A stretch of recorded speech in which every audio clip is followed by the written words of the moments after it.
I missed breakfast casserole. Are you kidding? God dang it. Good morning, everybody. Sorry I'm late. I dropped Bobo at work and then I was late getting back because Los Angeles is full of terrible drivers. Good morning. Happy. You know what day it is. Oh, do you know what day it is? Oh, do you? Do you? Where is it? I don't know. There it is. Oh, it's Monday. There you are. Mondays and me. It's a big Monday. How is everybody? I hope you're good. Hi, Neil. Hi, Jay Rance and Grace Lisa. They came to play with me today. You did you? Thank God, because that sounds so good right now. I can't even tell you. I would love some breakfast casserole right now. Oh man, I am having motivation problems today. And try Monday. It day Monday? Is that what I don't know how to say that. Oh my god. I am just so whipped. I don't know. I feel like I'm just so tired. I didn't do any well, that's not true. I did a little cleaning this weekend. Yesterday was 6/7. 6/7, 6/7. Oh, the kids are so mad. We ruin everything. The minute adults start to know something, then it's ruined for kids. So then they must hate us. I would hate us if I were a child. Sorry, I've got construction going on somewhere outside my building. So welcome to East Hollywood, where the whole thing is always loud. What is breakfast casserole? Eggs and potatoes? Well, I do. Okay, so first of all, I do an amazing breakfast casserole. Can I tell you? Mine does not have potatoes in it. Mine has biscuit pieces and country ham cut up, cheddar cheese, and that, salt, pepper, spices, some parsley or something like that. But yeah, mine has bread in it. I use like either sourdough or biscuits, and I make a breakfast casserole out of that. No, I haven't, Neil. I'm actually really depressed about that. And I'm having a moment about it. Actually, it's a good reminder. I should take my pills because I'm very depressed this morning. So that's actually a great reminder. What's worse for driving, LA or NYC? I don't know. I don't get intimidated by either. I mean, New York can be a pain in the ass because, like, if you get in the wrong lane to like go in the tunnel or something, you get fucked. Like the Holland Tunnel, that can fuck you, and you can sit in traffic for an hour and a half, not moving. For the Holland Tunnel, that's the worst traffic I've had in New York. But that's okay. I can generally drive in New York. I mean, I think people honk in New York so that you know where they are. Oh no, it's okay, Neil. Don't worry about it. Thank you for asking. I appreciate you asking. But LA is just annoying drivers. I think that's what it is. It's like there's a lot of tourists here or something, tourists. And so they're not driving, like I don't know. It's just I don't know. I mean, I've lived in the worst cities to drive in. I've lived in DC, Boston, New York, San Francisco, LA. I've lived in all of those cities with a car. And make sure I take the right pills. Yeah, I find that it's all right. It's okay. But Boston to me was actually the worst worst driving. I think worst day driving. That to me is the worst city driving. Grace, what's yours? Eggs, potatoes, breakfast sausage, and cheese. Oh, yummy, yummy, yummy. Yummy, yummy, yummy, yummy, yummy. That sounds so good. I agree. Let's see. That sounds so good. You cook it up, bake it in a casserole dish. Oh, God, I'm so hungry. Now I'm so hungry. Grace Lisa. So my husband found croissant loaf and oh, that would make amazing French toast. You know, I've had that. What is that bread? I guess it is. Is it that Trader Joe's croissant loaf? I think they have that, right? I can't remember where I got that last time. Somewhere. I saw some ex-cops reel that they were like, don't honk, assume everyone is a psychopath. Well, that I think in LA is probably pretty true. I am a little more afraid of road rage in LA than I am in um in New York. The Holland Tunnel reminds me of an I Love Lucy trailer episode. Oh my God, do you remember the big long trailer? I love that movie. I love that movie. Oklahoma City scared the crap out of me. The drivers are bad. Really, Jay? Oh my gosh, I don't think I've ever driven down there. I'm going to search for breakfast casserole recipes. Please do, because it's really amazing. It's an amazing concept. You can really put anything in it. I mean, anything you want to eat for breakfast, you could put in it, I guess. So, I don't know. Well, I don't have too much for this morning, actually. Macaroni! Macaroni! How are you doing? Let's see. Oh, there's something at 10 a.m. What was it at? Oh God, I don't. Where's all my bookmarks? Bookmarks. You are my bookmarks. You are my bookmarks. I love you, bookmarks. I think this is it. Yes, this is it.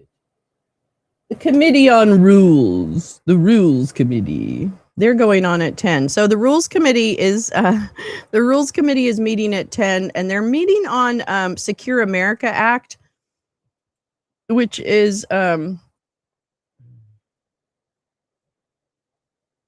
on. Restores the gambling loss deduction. Yeah, they're going over the Secure America Act, which has to do with Department of Homeland Security funding and all this kind of stuff. I know, I just got here in time. Speaking of breakfast casseroles, that's right, macaroni's in the house. There's a good macaroni casserole somewhere in there. Okay, so anyway, so that's coming up in about an hour. Yeah, a little bit less than an hour.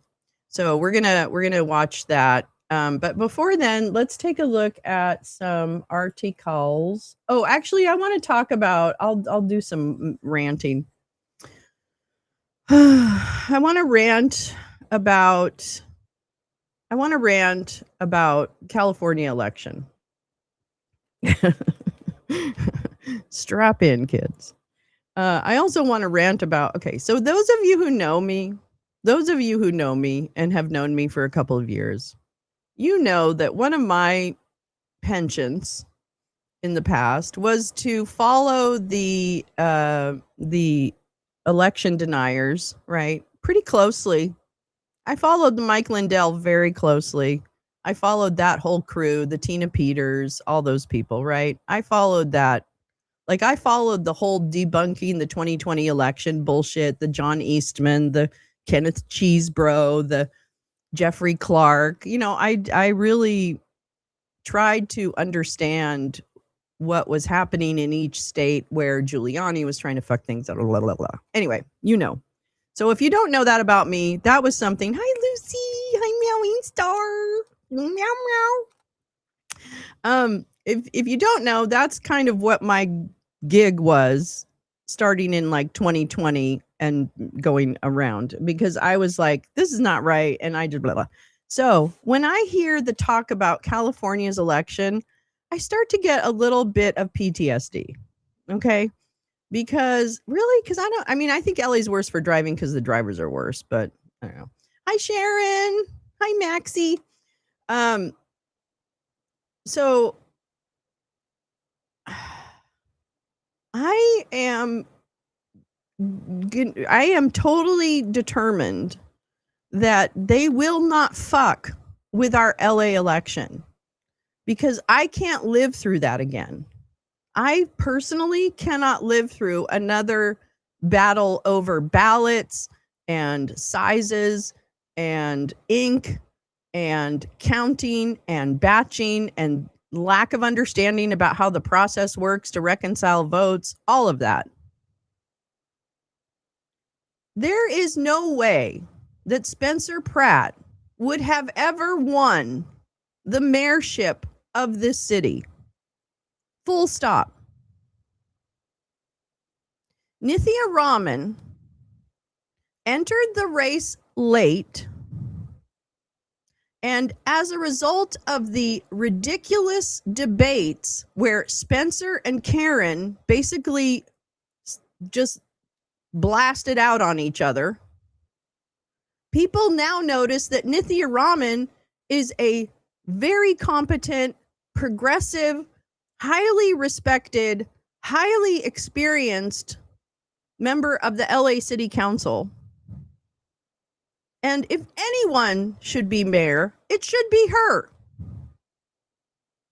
So we, as Angelinos, were delighted to see that we had someone other than Karen, Idiot Bass, or Spencer Ridiculous Pratt. So guess what? People turned up and turned out to vote for Nithya after those debates. So yeah, the early vote probably had some Spencer shit in it. But I'm going to tell you right now, we understand the assignment. We understand the assignment. And so Nithya Raman will be the next mayor of Los Angeles. Period.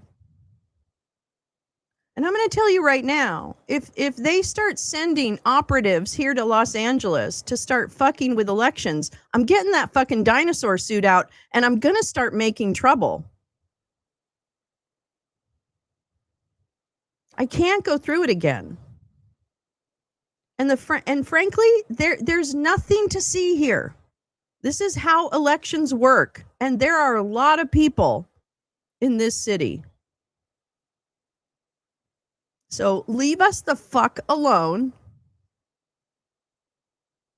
and let us handle our election. Because if the country fails on this one, where they don't stand up to this bullshit rhetoric, then I don't have any more to give. Because I spent all my time trying to tell people, this is debunked, this is debunked, this is debunked. And I will not do it again for my city if I don't have people standing by me saying, yeah, this is bullshit. That's a lie. The press should not entertain any of that nonsense.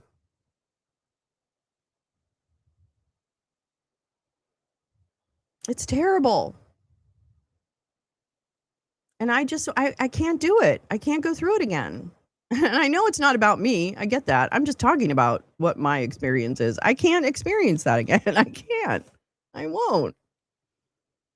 I won't hear this kind of bullshit about ballots. So if you've got evidence, then great. But nobody has evidence. No one. Because there is none. Because there is no cheating.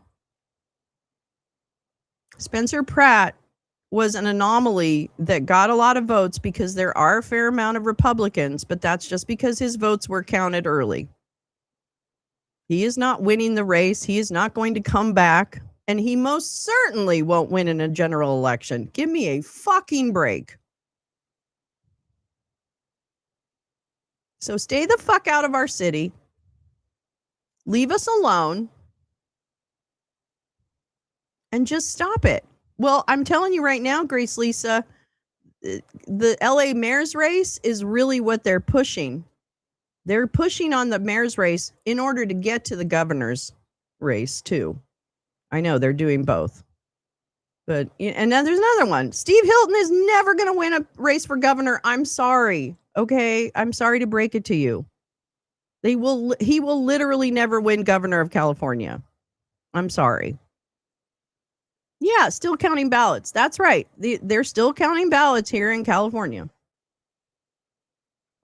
He's mad that Spencer Pratt is Spencer Pratt, the fat piece of vanilla ice cream that passes for a candidate in the Republican Party. How embarrassing. How embarrassing for the Republican Party. That's what you've got. You've got basically a bowl of melted vanilla ice cream running as your candidate with a side of mayo. What? Give me a break. Anyway, fuck you, Spencer. And I'll tell you what right now, if for some weird reason you make it to the, boy, you have never seen dinosaurs the way you're going to see dinosaurs, my friend. Fucking reality TV show. And he's even one of the worst reality TV show people. Like, he was the whiniest fucking pudgy incel. Sorry, I don't mean to body shame him, but I'm gonna.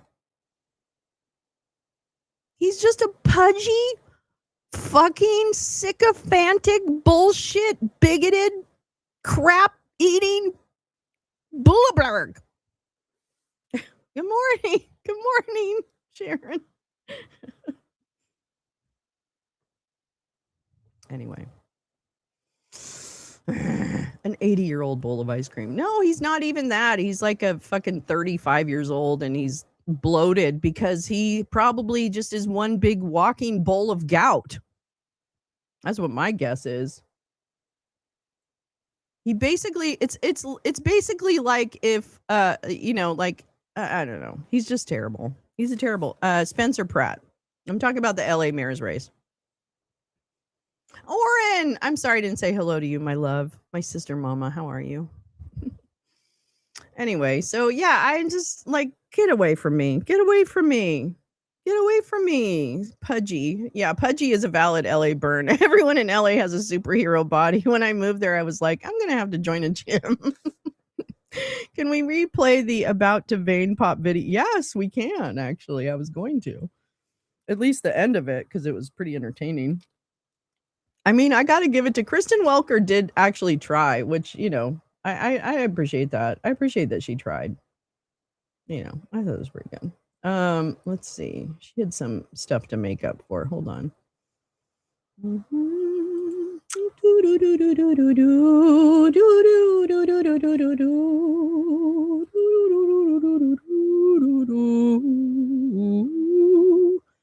Where is it?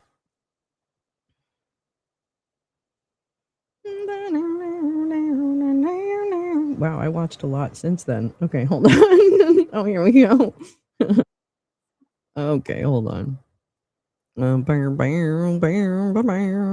Sharon has chocolate milk. Ooh. Well, Sharon, we're talking about what was we talking about? Oh, breakfast casseroles today. So, if you have breakfast casseroles, can you talk about your breakfast casserole? Because we're all into breakfast casseroles today here at the lounge. Okay, let me just do this, and then let me entertain you. Let me make you smile. I guess we don't have to watch the whole thing because it's 45. Well, actually, we have time. Let's just go down to the end kind of thing. look at how palachy. He looks so splotchy. It must be really humid there because it was raining, right? It must have been. Oh, you're having local strawberries. Don't take advantage of it anymore. I gave them $28 billion split up. They never had a payday like that. And the farmers loved me, and they came back and they voted for me in record numbers. You know that nobody's ever even come close. Now, because of the fact that we had a choice, I had a choice to make. I could keep it going. The farmers were doing great.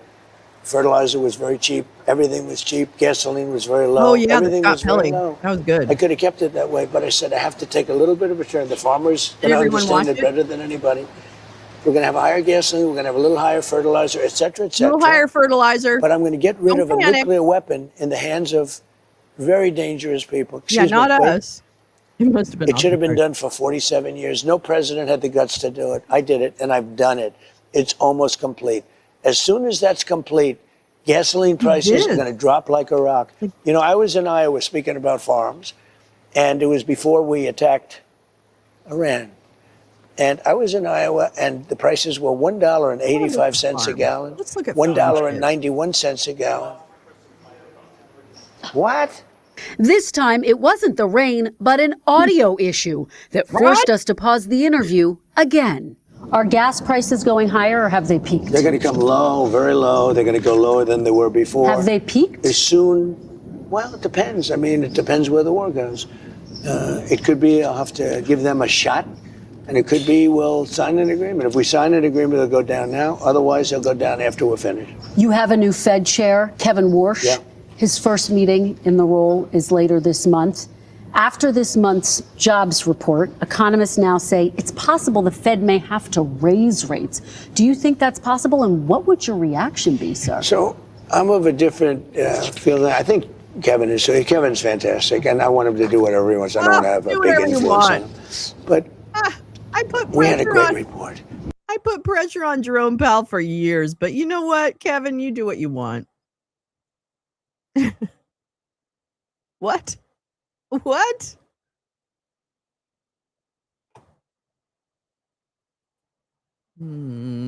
Okay. We're doing great. And it's unfair that whenever you do great, they want to raise interest rates. It should be the opposite way. You know, if you go back 15 or 20 years, when you had good reports, the market went up. Nowadays, when you have good reports, the market goes down because they think they're going to raise interest rates. Not want to be in that dirt There's barn. no reason to raise interest rates. Sure. The country becomes great. We built the country by doing great and having rates low. What they do is when they raise interest rates, they try and kill success.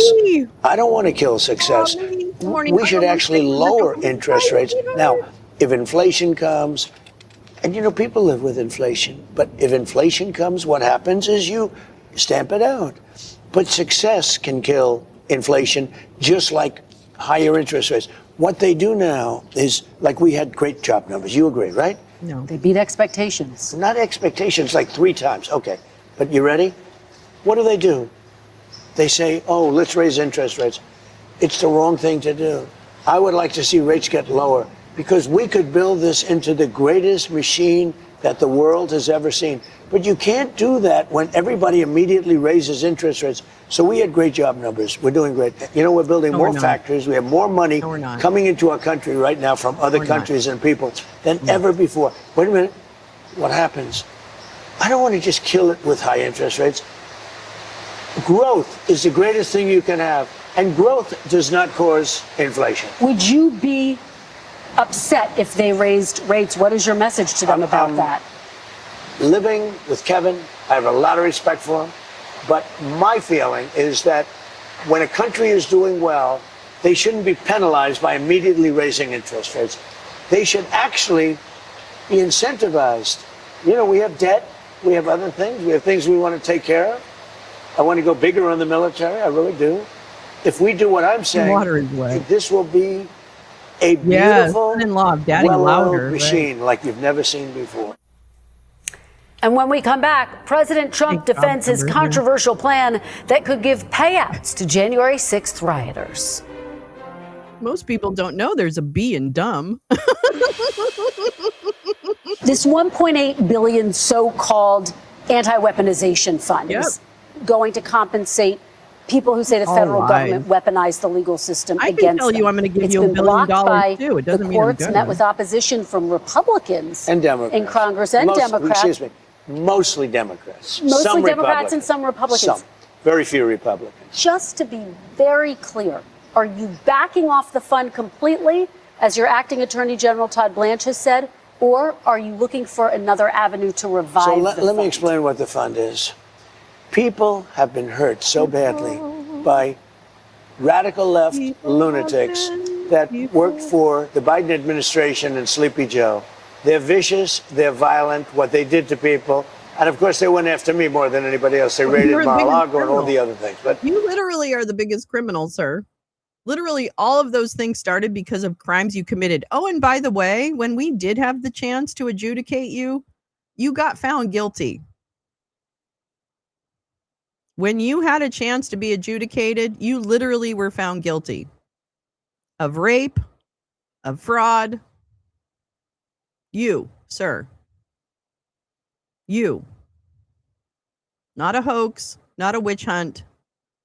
A prosecution that ended because of political interference by this man. That's why he's not in jail right now, is because he interfered in the justice system. That's why. People have been badly hurt. The man you're looking at right now credibly is accused of raping multiple children, kicking them in the face, making them suck his dick. This man. How in the world can anyone support this?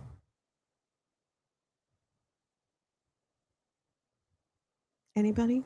Anybody? They've committed suicide. They've lost their jobs. They've lost their families. They've lost their wives. They've lost everything. They've lost everything over a fake weaponization of government. Now, so let me are you just tell looking you. for a way to revive it? Well, look, if it was up to me, I'd pay them the kind of money that they deserve. People have been destroyed. Lives have been destroyed. Many suicides. Think of it. People have committed suicide because a bunch of thugs went after them. So, me personally, I think the weaponization fund is a great idea. And so do many other Republicans. You have to get it approved. If they get it approved, that's great. Sweating. If they don't get it approved, I'd be disappointed. All right, we're going to motor through this. But you have to understand, people have been destroyed by crooked politicians, and they should be reimbursed for that. Do you think anyone who attacked police officers on January 6th should get taxpayer money? I wouldn't be inclined to say so, but I have to see it. I can tell you this, 97% of those people, you look at them, the FBI or whoever it was, because you had a lot of crooked cops, you had dirty cops. Comey was a dirty cop. Well, a guy like Comey was a dirty cop. There's no evidence. Wait a minute. Comey wasn't even around during January 6th. Oh, am I on Top Chat? Wait, what happened? What happened? What did I miss? Son-in-law. Wait, what did I miss? Where there's smoke, there's fire. Wait, what? His canankles are strikingly slim. Wait a minute. You think Comey was a straight people cop? who pleaded guilty to assaulting police Comey officers. was a dirty cop. No, They had FBI. January Listen to me. 6th. They had FBI agents ushering them into the building. They had FBI go into the building. Those people walking around there looking always in this night. They weren't in. They were being ushered into the building. There's no evidence. You had a bunch of dirty cops, and frankly, what they did was weaponization of our government. But sir, there's no evidence of that. More than 1,000 people. No, there's none. You know what you do? Try looking at the tapes one time. Would you take it off Look the at table? the tapes one time. But 172 people did plead guilty to assaulting police officers. You know why they pled guilty? Should they be exempt? Because they told they were going to jail for 15 years if they didn't. Should they? They pled guilty. Oh, they were because they were frightened. Oh, okay. They went down. They were ushered into a building. Many of them were arrested without even going into the building. Okay with them receiving taxpayer dollars? The people were destroyed by dirty cops and by weaponization. That's a yes. Many of those people should be compensated. They've lost their lives. With that being said, should have been said about the farmers. as I understand it, the weaponization fund was going to set up a group of people, people that could be picked by anybody, fair people, smart people, and they will go on an individual case basis. Okay. Now, I don't know what's going to happen with the weaponization fund. Nothing. I love the idea. Nothing's going to happen. Because people like you, the fake, dirty press, the crooked afraid of press, rain, yeah. people like stupid Biden, he's not smart enough to know what's going on, but people that surrounded him, surrounded his beautiful, resolute desk in the Oval Office, what they did to the lives of people, they destroyed people. They sent people to jail who did nothing wrong. Just to be very clear, there's no evidence of what you're exactly. saying. But let me ask you about Todd Blanche. Listen to me. Listen to me. Let's talk There's about Todd tremendous evidence. There's nothing Well, but it's not been evidence. The presented election in a was court of rigged. law. It was a dirty election. Mr. And it's President, happening again right now in You've never California. presented evidence It's that happening the right now 2020 in election was California. No, it's rigged. not. Right now, it's look at what's Where's happening the in evidence California. to that? It's The 4 Republicans are days. doing well in California, no, they're not. They're dropping fast because it's a rigged election. Let me tell you, it's 4 days, and they aren't even close to coming up with it. That's how they count You know the why votes they're in doing that? California. Because they're cheating on the election. Do you have evidence to support All I have that? to do is look. All I have to do is look. That's not evidence. And I listen to people, and let's see what happens. But, sir, that's not evidence. Do you think it's appropriate? That's how they count the votes in Do you California. think it's appropriate Is it really, that they have really? an election and 5 days later they're nowhere close to picking a State winner? and local officials acknowledge they are slow. They're urging. No, they're crooked. They're urging They're the votes crooked. to be counted quickly. That's how they vote They're in crooked, California. just like you're crooked. Your press is crooked, and Meet the Press is crooked. To be fair, I'm not crooked, but let's Really? Let's Well, you continue. play right into their hands. then. Let's continue. You're either crooked or you're stupid. Let's you play continue. right into their hands with this rap. You know Morning, Dan. that these elections are rigged. Where are you, love? Your network knows that they're rigged. You know that Good friend. I won an election in a landslide, and I got 94% bad press. But, Mr. President, You know why I you've got never that? presented Because you have no evidence. credibility. But you've never bad presented shit? evidence that it Because you did 94% worth of bad shit. was rigged. Let's keep talking about. I want to talk about Todd You have Blanche. more evidence. There's more evidence than ever presented. Let's talk Your about. elections You in went this to country, we're court. like a third world country. But, sir, Your We are. You're elections right. are crooked. You know what? We are like a third world country because we've got a banana team in charge. Oh my God. Tonight, what's his name? I'm actually going to watch the basketball game because of Trump going to it. And there's really nothing else to do. But And you're crooked. And Meet the Press is crooked. Mr. And so President- is ABC and CBS ABC? and CNN. But, Mr. President- You're one-sided crooked network. He's Right. so Let's call mad. it quits because I've had enough. I've Thank had you, darling. enough. Have a good Mr. time. President, I've had let's enough. please. I traveled all the way to Wisconsin. I've had enough. I've sat I in the traveled rain with all. you. I know. I I've sat in the traveled rain all the with way you to for an hour. Rain with Wisconsin. you. On and off in the rain, and I've given you enough time. You ought to straighten out your press because you know what? Mr. A President, country can never be We great traveled with a dishonest Listen, press. we Come on, let's traveled go. all the way to Wisconsin for this interview.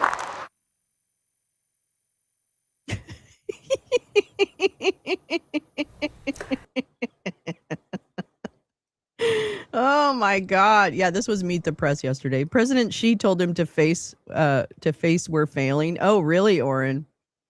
Yeah. He had a hard time getting out of that seat. He's gonna get booed so bad. Well, it's gonna make me watch the game. So maybe they had something that maybe that's pretty smart. That's hilarious. Yeah, that was him. The Scott Pelley. Did everybody watch the Scott Pelley stuff? Hold on, let me see.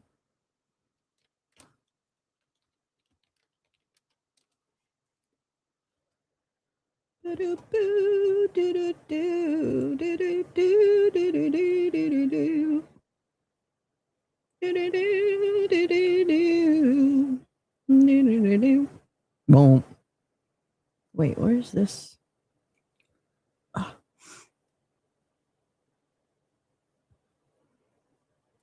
Mediaite. Mediaite. What's this? What's this? What's this?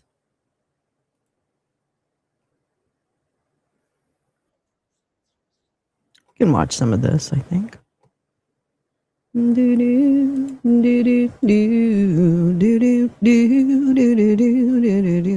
That I came all the way to Wisconsin line just jars me. Yeah. People say he was nice and touched her shoulder. He was ducking under the microphone and lost his balance. Yep.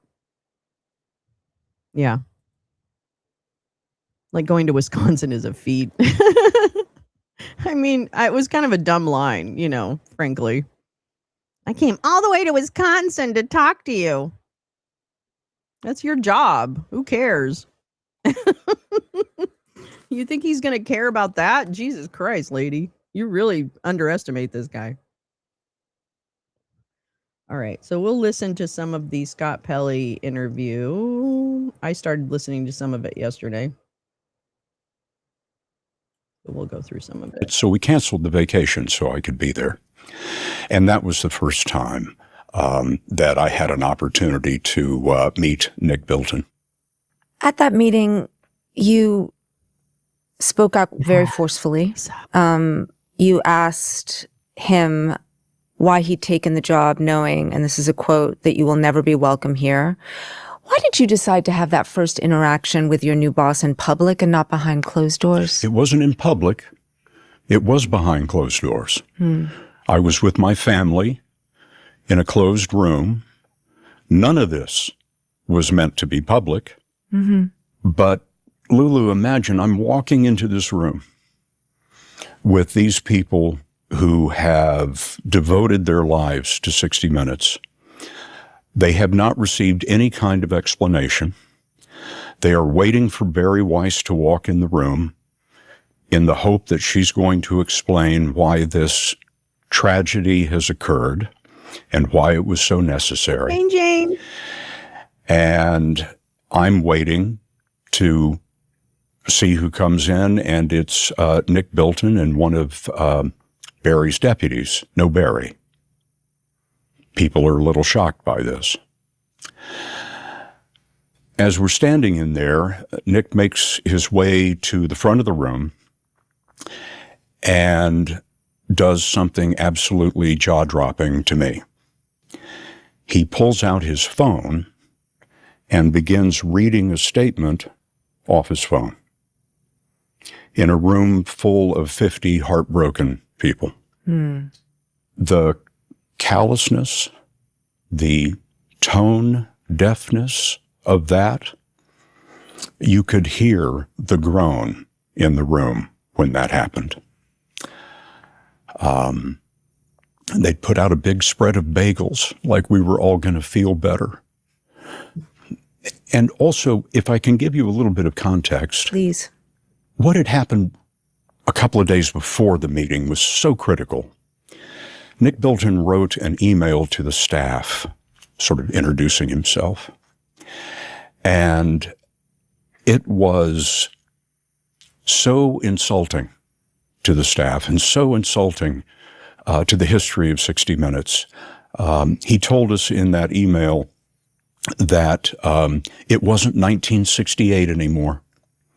And he helpfully noted that gasoline doesn't cost 32 cents anymore. Is that it, Orrin? And suggested that we had all been frozen in amber in 1968 when the program first went on the air, and that nothing had improved. And he said in his email that it was, quote, strange, end quote, that 60 Minutes is only on the air at 7 o'clock Eastern Time on Sunday once a week. When we've been on the air 24/7 globally online for well over a decade. It betrayed the fact that Nick Bilton didn't know anything about us, didn't know anything about our culture, and yet was being imposed on us as our new executive producer, our new leader. So people read that memo. It's very concerning. It's heartbreaking. It's hard to compare this to anything other than something that actually could happen to your family. It's a very It was just loving him as executive producer. and empathetic organization. And we were met with cold, callous indifference to what anyone thought. Why did you feel that you were the person that needed to He got fired. get the answers to the questions that you had and everyone had at that meeting? Why did you feel compelled to speak up? It was fate. First of all, our entire senior staff had been wiped out. They're not there. I looked around the room. I'm the only correspondent there, which surprised me very much. I learned that my colleagues were out shooting stories, as they should be in the month of June. But I'm the only correspondent there, which surprised me. And I looked around at my friends and colleagues in the room and realized I was the senior person. Only I could do it. None of them could be asked to take that risk. So when I saw Nick Bilton's email and then saw him reading to my broken-hearted people off his phone, I felt that somebody had to stand up for the broadcast, not just the broadcast, but the people There are people in that room who go to war zones when they are pregnant.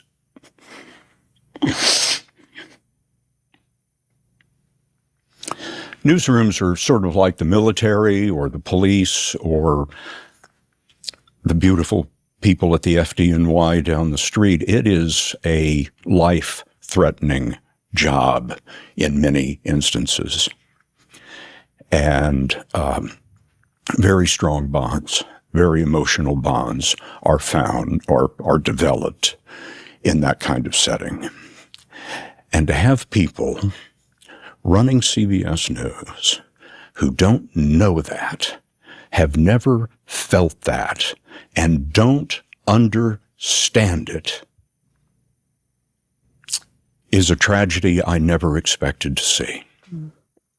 You know, Barry Weiss came into the job with a mandate to evolve and modernize CBS News, to reinvent legacy media. In that meeting, you said Weiss was, and I'm quoting here, murdering 60 Minutes, language that you've used here. Can you explain to me what you mean by that? You're using words like massacre, murder. What do you mean by that? It was the wholesale nature of it. Our senior staff wiped out after a triumphal year. Let's remember that. If the ratings had collapsed or there was some journalistic scandal about a story, then okay, we deserve it. But we had a triumphal year, so this is incredibly difficult to understand. Cecilia Vega, Sharon Alfonsi, our very best correspondents, there you go.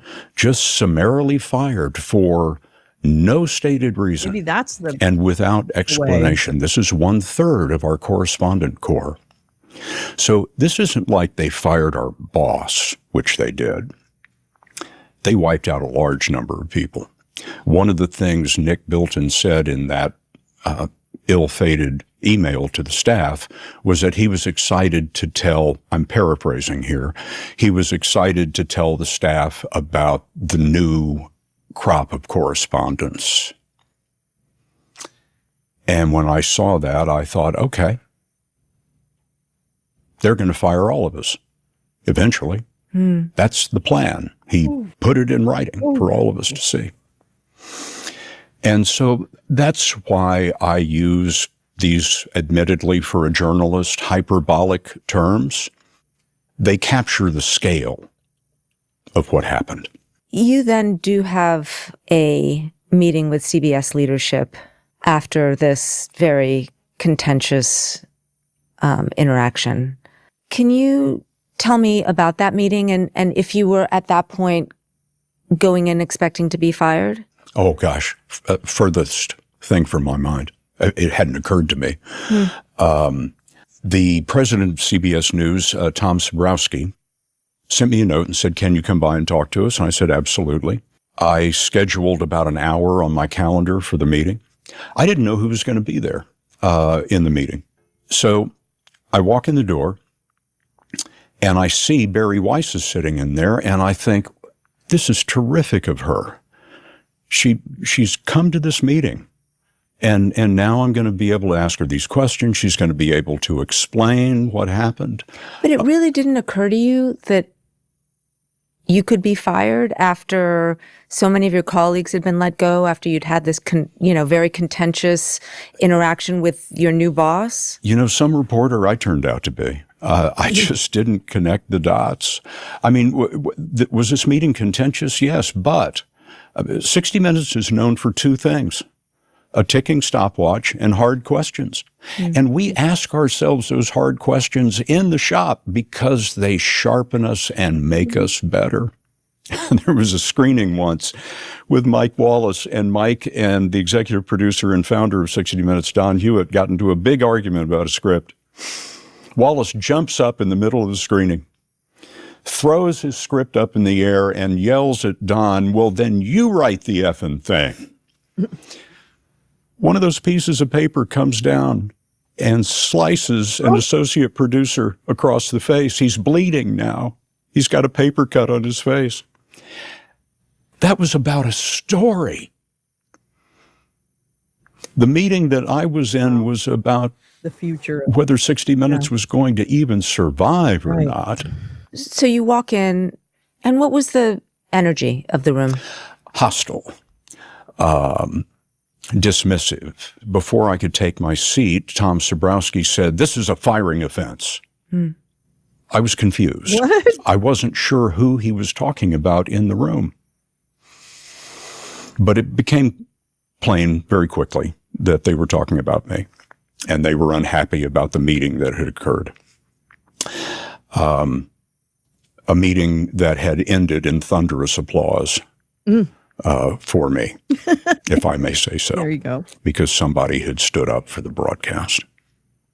So I sit down, like, okay, well, let's talk about it.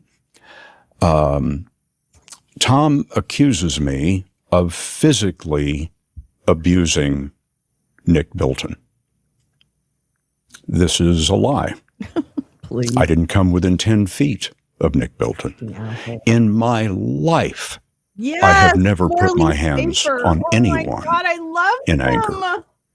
Not one time. We watch this every Sunday. And when I he a was kid. caught in that lie, he said, "Well, okay, I take that back." Wow. And I said, "Great." Conversation proceeded a little bit. I turned to Barry Weiss, who was sitting to my left, and I said, "But let's talk about the firings. Why were the firings necessary?" I'm not answering that question. Well, how did Tanya Simon not lead the broadcast brilliantly? I'm not answering that question. Okay, Sharon Alfonsi, Cecilia Vega.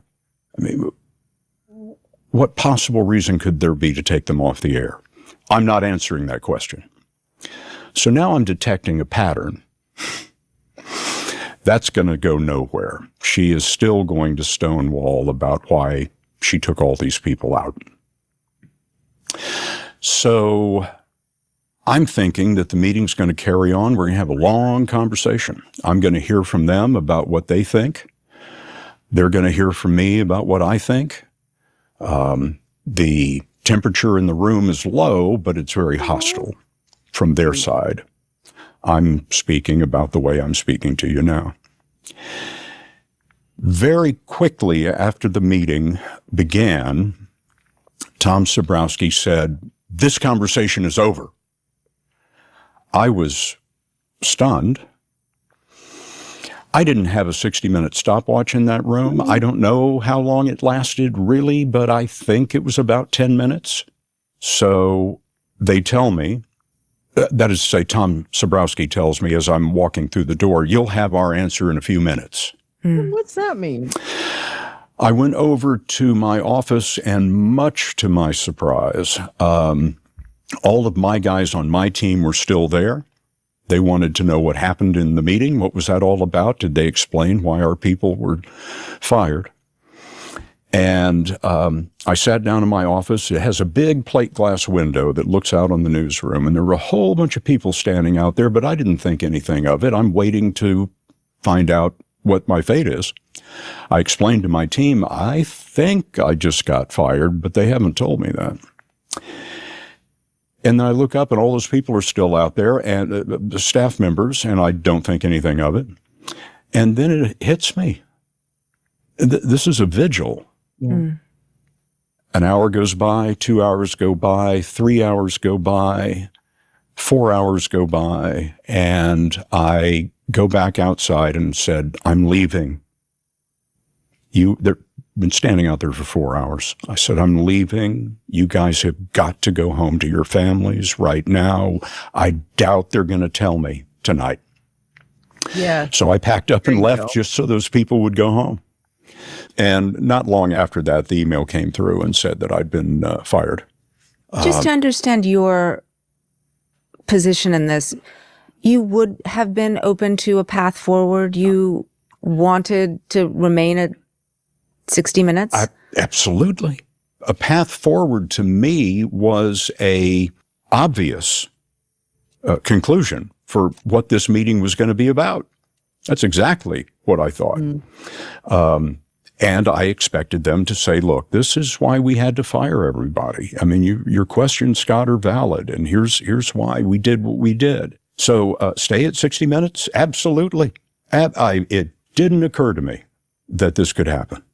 But Scott, in a meeting, you accused Barry Weiss, the head of the network, of wanting to murder the show, of coming into 60 Minutes with the agenda to dismantle the institution. I mean, and you did wrong. not think that that was going to have repercussions that could lead to your firing? We used to be able to have conversations like that at CBS News. I mean, that's what she's doing. He's the difference you today is that the people running CBS News will not be questioned. I just think this is the point, is that when you speak truth to power, of course this isn't a normal conversation to have, but when someone like this, who's been with the organization for as many years as he has, when he sees it happening, he's going to call it out. Because that's what you want in people that are, providing this kind of service to the world, right? They have to be truthful. It's funny because I was listening to NPR this morning and they had a story about women and sexual abuse in war-torn countries like in Gaza and Ukraine, other places, et cetera, Gaza specifically. And the woman who was speaking about the plight of women in Gaza was saying, what is it? What are the words where people say they are against war crimes, that they are against genocide, that they are against authority? People say those words and then nothing happens. And they were talking specifically about the UN in that instance, but it really does make sense. Everybody knows genocide is bad. Even this country, even the idiots like Pig's Breath can stand on a stage and say, oh yeah, genocide is bad. Oh yeah, mass rape is bad. Oh yeah, whatever. But literally the people who can do something about it are not doing anything about it. Anything. And I just kind of just the way she said it really blew my mind, because it's like, imagine being someone in a war-torn country who is subject to abuse and you have no one to go to. And everybody in the world knows what is being done to you, but no one is coming to save you. And I just in that moment, and it's kind of like him speaking truth to power in that moment, saying, no, this is an inflection point. This show's going one of two ways. It's either going to continue doing what we consider to be high level journalism, or the path that you're pushing us down is reality TV bullshit, pumping up the Trump organization, the Trump crime family. So he's actually, he's taking a moment to say, this is really, objectively, this is wrong. And the same thing struck me this morning. It's like all of us objectively can say genocide is wrong. The fact that people are suffering in Gaza is wrong. And yet no one is doing a fucking thing about it. And the criminal courts are apparently a joke, right? The UN and their, report after report after report, after sanction, after this, after that, after admonishment, after this, after that, nothing. If anything, it's gotten worse. If anything, it's gotten worse because this administration has taken it to an overt level instead of keeping it covert. They're taking it to an overt place to just say, we're breaking it. We're breaking it and we're going to buy it on the cheap. And we don't give a shit about the people in Gaza because frankly, they cannot die soon enough for us. And we can't get rid of people like Scott Pelley soon enough because they're just trouble. I mean, just what the fuck is happening in this world that any of that is okay? Objectively. But no, disinformation has been slowly and thoroughly poisoning our ability to stand up to shit. And now here we are, fighting every fucking fronts we didn't even think we had to fight. Nukes on the moon, like what? Hi, Dan. How are you? Picked on by girls in high school. Yeah, Barry Weiss and Stephen Miller. Yeah, no, there's definitely cruelty in their past, and apparently you can be gay and conservative. Like that's a thing. There's a lot of people who are gay and conservative. So it doesn't really have much to do with where your private parts go. Which private parts go on which ones? I mean, but come on, like when this woman was speaking this morning, she's like, and what? For women in Gaza. And what? Now that everybody agrees that what's happening to us is absolutely terrible, and what?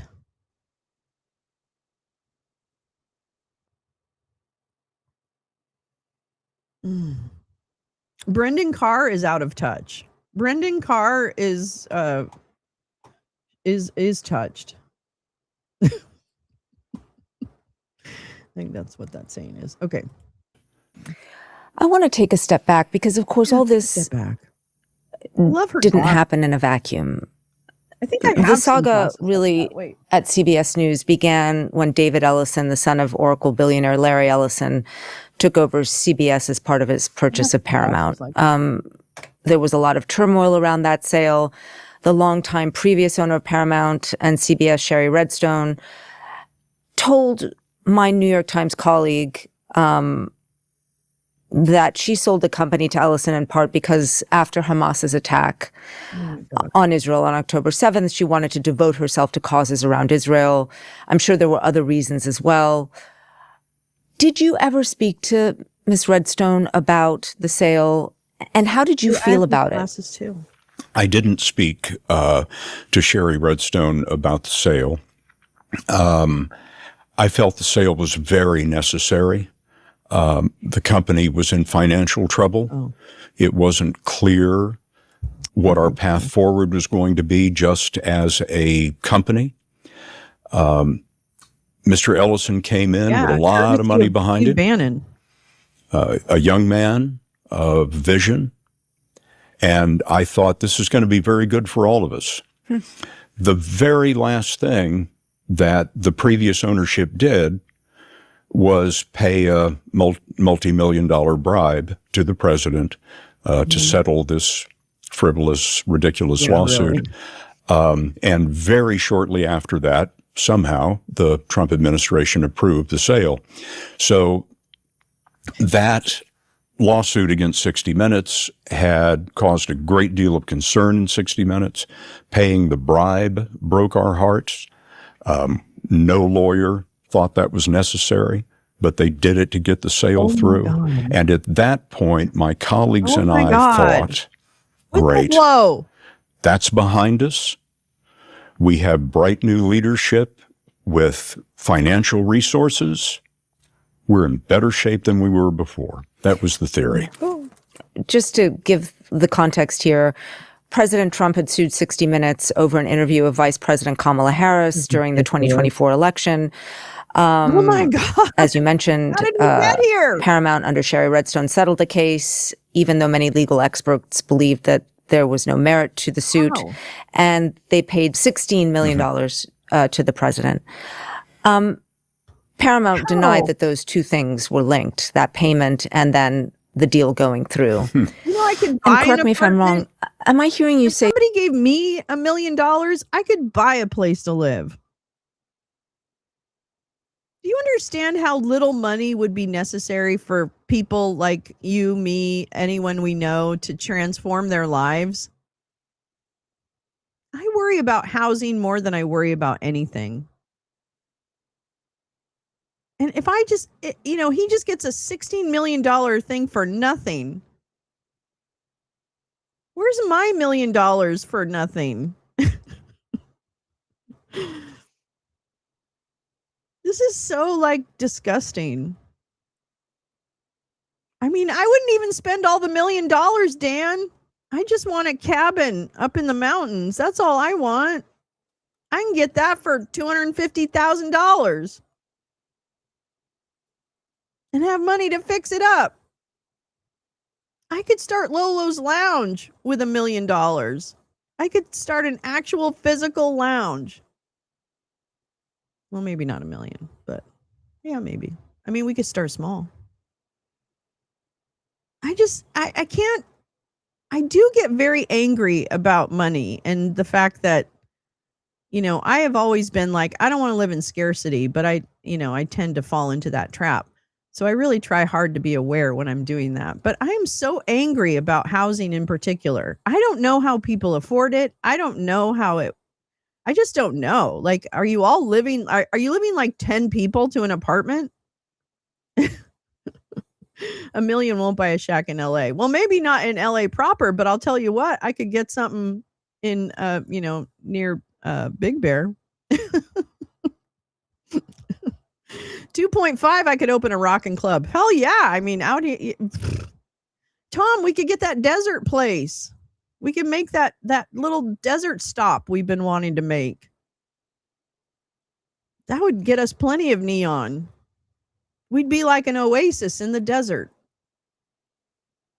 My friend's 4-room shack in Compton surrounded by razor wires worth $1 million. Oh, I'm sure it is, Dan. I worry about Compton.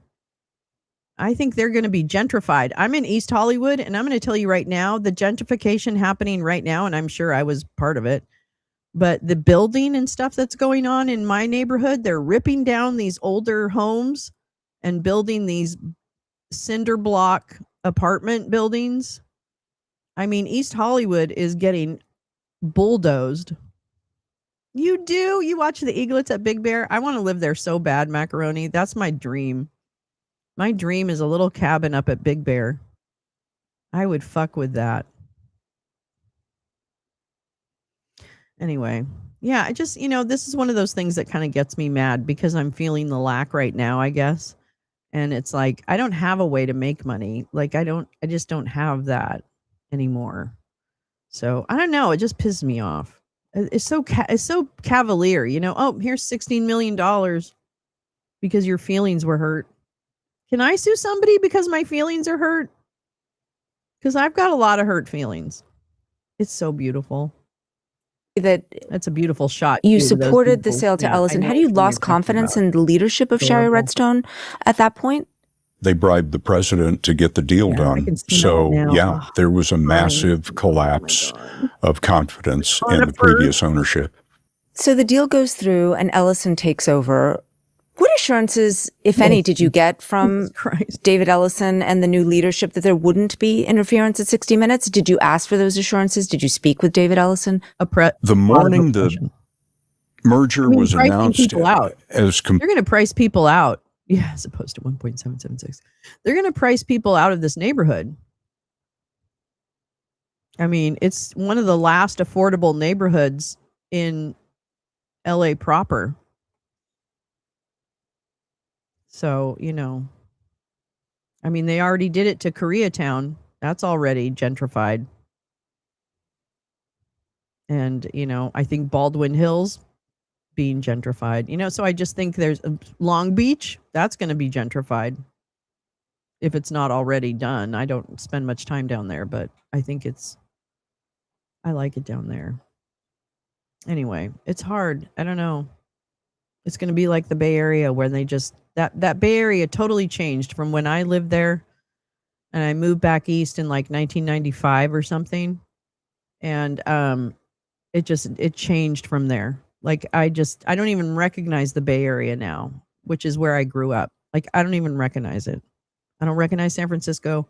We were just talking about this apartment my sister had in the Mission back in the 70s. In San Francisco, and I just remember that, and it was just so beautiful and so wonderful. Like I just, Yeah, they're gonna fledge soon. I know. Oh, Macaroni, I'm so happy. We both watch the same Eagles. Yeah, apartment rents are crazy. I just don't know how people do it. Like, how do you have like multiple people living in one apartment? Like, we have 2 people and it's still like impossible. Anyway. Wham, wham, wham, wham, wham, wham, wham, wham. I'm gonna get a wham burger. Oh, El Segundo. I love El Segundo. I love all those little areas. Seal Beach. Oh my God. I would love to live in Seal Beach. I just think it looks so cute. Complete. I was Redondo. I like amazed Redondo too. that, I like all those. as far as I know, the first stop that David Ellison gold. made in his new empire was 60 Minutes, It's hard to have gold CBS at News. 62. You know what I'm First saying? thing in the morning, he's walking through the 60 Minutes offices. He right, comes in, JJ? walks You into know. my office and extends his hand man. and says, "I'm proud to meet you, sir." He called me. I guess I'm just old. Yeah, But, pretty much. and I told him how wonderful it was to meet him. He walked out into our newsroom and made a very nice speech about independence, about how important 60 Minutes was to the corporation writ large, and essentially telling everybody that they were going to take care of us. We were walking on air. We liked him. He had the financial backing to back up his words. And we thought a bright new era was coming after all the previous difficulty. Ellison then hires Barry Weiss to run CBS News. Weiss, we should say, is a former opinion writer at the New York Times who left to start her own publication after claiming bias in the Times opinion section. I never worked with her, for the record. In my area. The Free Over Press, which she 1,000? Oh my launched, God. is generally pro-Israel. It bills itself as Yeah, we pushing are against what it so sees far as the above that. mainstream media. What did you make of her appointment? I was not familiar with her name. So I did some research and discovered those things that you just outlined.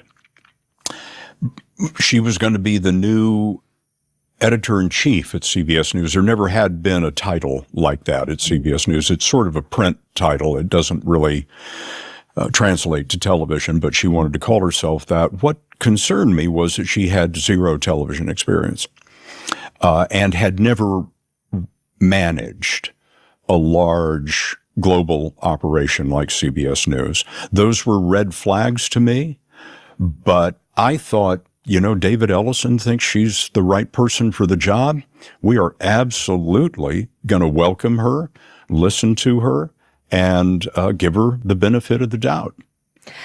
I mean, I'm surprised that you hadn't heard of her. She's a lightning rod in journalism. Well, maybe he just didn't pay attention to She just hadn't crossed my radar. And if I hadn't heard of Barry Weiss at that point in time, that probably tells you more about me than it does her. Exactly. So when Barry comes in, she has a meeting with senior 60 Minutes staffers. And in that meeting, I know, Neil, this she must asked, drive and you I'm quoting, insane, as a why does the former country newspaper think you're man. biased? Is that a correct assessment of that? I wasn't there. I see. But that is what I've been told by my colleagues who were there, and they were shocked. That was sort of her hello to the staff at 60 Minutes. What was the feeling about that particular opening salvo to the team? Uh-oh. She, I am told, said something to the effect of, "Why do you think the country thinks you're biased?" But she didn't offer any kind of a metric. What's your metric? Why do you think Feelings. so? Do you have a poll? Their Is feelings. there market research? What are you talking about? Because Yeah, we it's a nice certainly line, didn't believe yeah, that. Absolutely.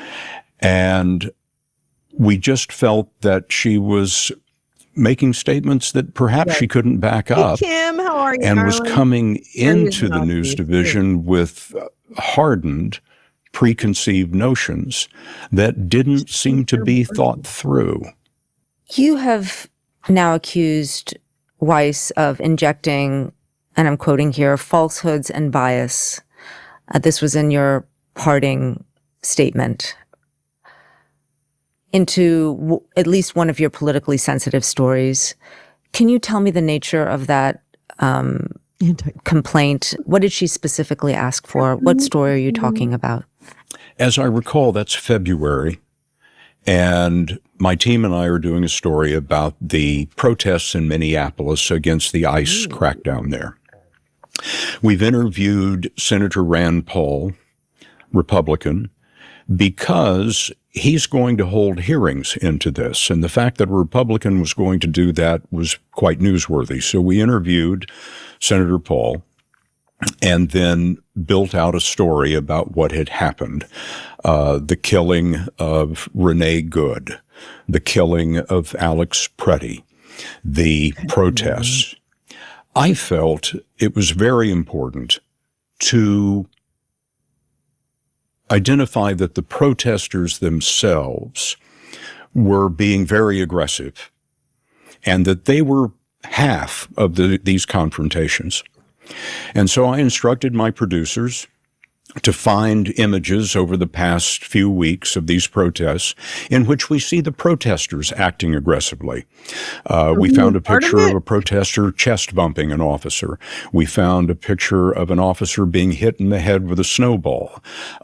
We culled together a lot of video of protesters screaming in the faces of officers because we were going to talk about the killing of Preddy and the killing of Good. And it seemed to me important to tell the audience about the entire context.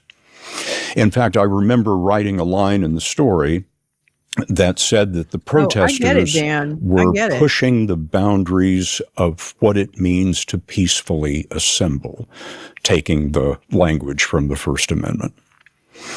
And I thought we'd done a really good job with this. We also included a picture of Alex Preddy before he was killed, kicking out a taillight on a police car, and made a point of saying, this is Alex Preddy, and this is what he did. Thanks for admitting all this. What a shithead you are. So the story goes through screenings. It's very well received. There are notes, as always, and we do rewrites, as always. But this is on a very tight deadline. It's Sunday. We're going on the air that night. We're going on the air. And in the case of stories that are, as we say, crashing, meaning right against the deadline, our deadline on Sunday is noon. So we work on all of these things. We get the piece approved by everyone. And about 4 hours after our deadline, Barry Weiss sends an email to my boss, Tanya Simon.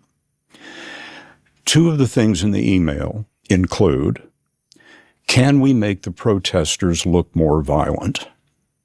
Now, I'm paraphrasing. I don't have the quote, but that's what was communicated to me.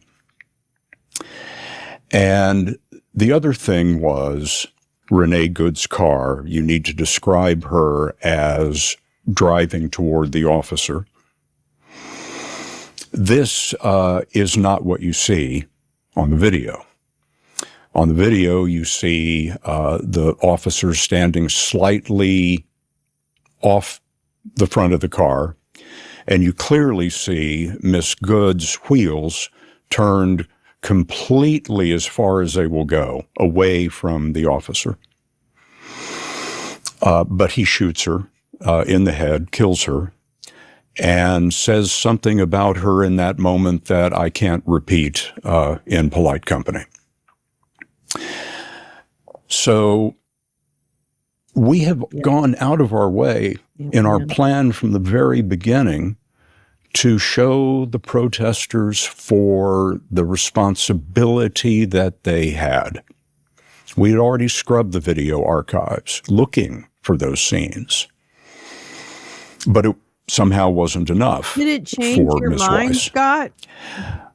The video showed that the officer wasn't standing in front of the car and she wasn't driving toward him, but that's what the president said about that, and that's the way she wanted it described.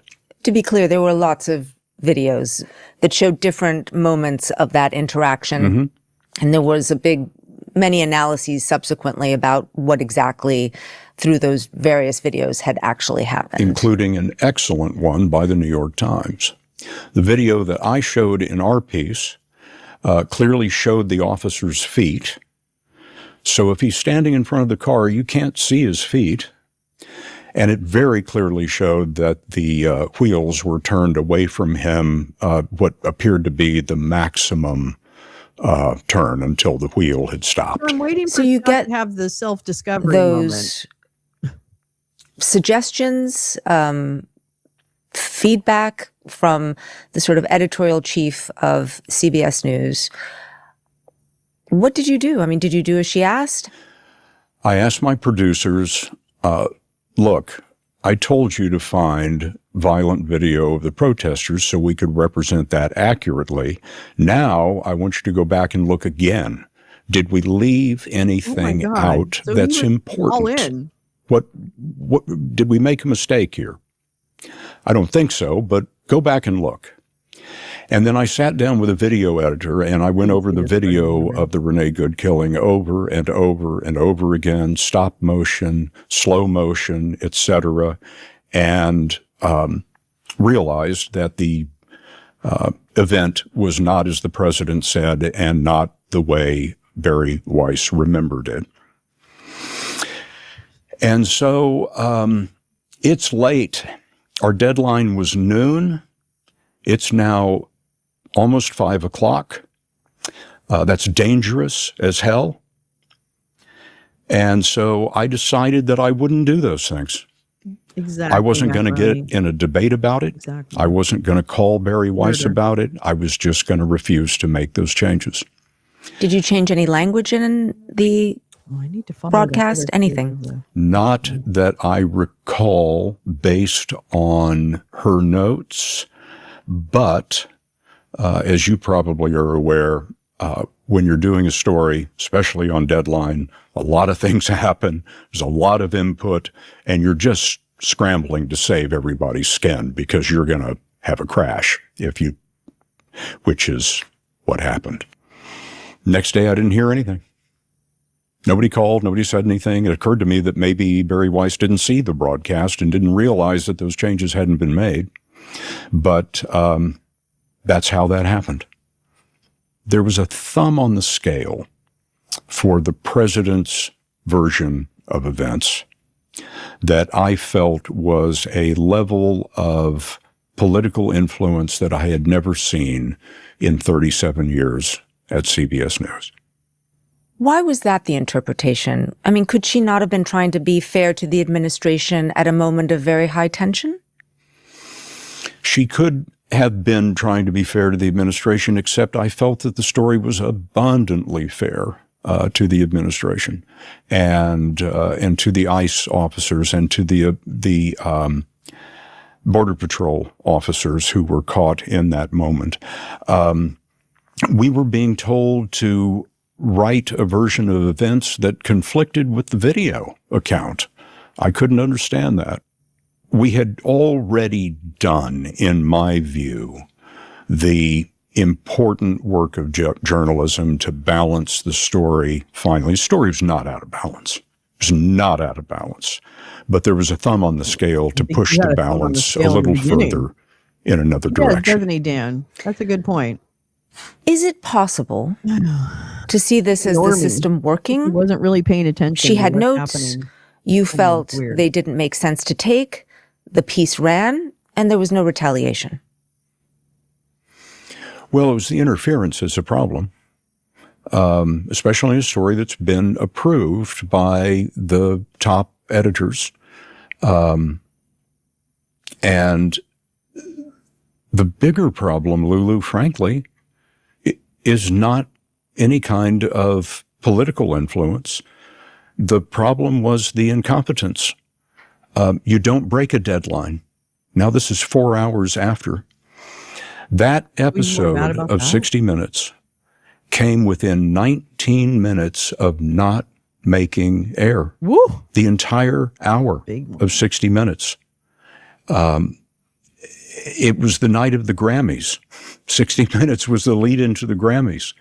And we almost didn't have a broadcast. God. 19 minutes. I can't imagine that's ever happened before. And I pledged to myself at that time that no matter what Barry Weiss wanted to do in a story, I would never break the deadline again. because we put the entire network in jeopardy.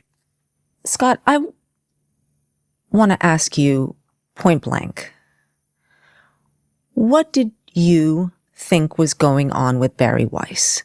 Why did you think she was asking for these things? So close. The impression that I had at the moment was out of the that gate the same as her. she was representing. No. Let me try. I kind of need to be a little bit careful here because I don't want to be hyperbolic. Oh. My impression at the time was that she was putting a thumb on the scale on behalf of the administration. Just constantly looking out for who's the views of the president. Guy? Was that Gary? We're reporting those views. There's nothing wrong with reporting those views, but it was never enough. Always needed more from the president, from the administration, that sort of thing. The balance was off.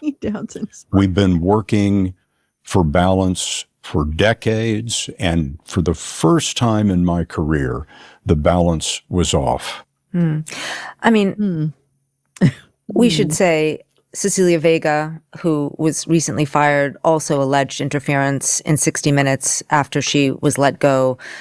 Sharon Alfonsi as well. Thank you are now doing the same. These are three highly respected, longtime journalists who are everybody has to have a basically echoing the same claim. CBS has denied any bias or interference, saying in a recent statement that changes and disputes were merely the, quote, normal back and forth between editor and correspondent that happens in every newsroom. I just want to pause before we go on.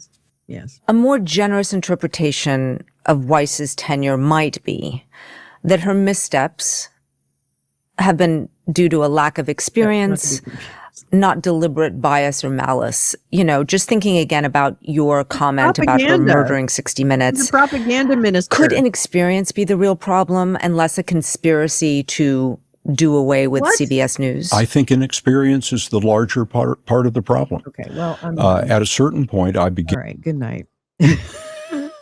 I have other things to watch. Oh my God. Yeah, interference is not the right word. Yeah, I understand. You know, this is why we don't have nice things, is because people like Scott, you know, God bless him for his 30 years in journalism and his attempt to call out what's happening at CBS News. I mean, I think that's fantastic. Yeah, and New York Times and all that. But at the same time, like, stop acting so naive. You, of all people, should be aware of what is the design and who benefits, right? Yeah, exactly. Who benefits from this? And I am disappointed. Like, I would have thought, you know, this kind of like, oh my God, I didn't even know they were Nazis, you know, that kind of thing. I'm like, oh, come on. Really? You're not going to just, I mean, I understand not wanting to be sued, by the way. I do understand not wanting to be sued, but hey, come on, girl. All right. Speaking of people that should be sued, there's this fossil, Virginia Fox, who's ain't no fox. This is the Rules Committee. And as I said, the Rules Committee is working on a few pieces of legislation. And while these sessions can be very tedious, I guess, or I don't know what the word is, but they're very important, these Rules Committee, because what they do is actually work out and add amendments to things and all of that before it gets to the floor of the House. So the Rules Committee is kind of a last stop for legislation, I believe, as it comes out of committee and goes into the floor. I could probably be wrong about that, so I should probably check and not just say shit. All right.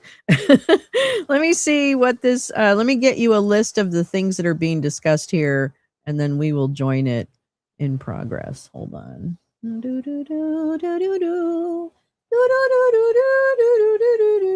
We're having a musical interruption.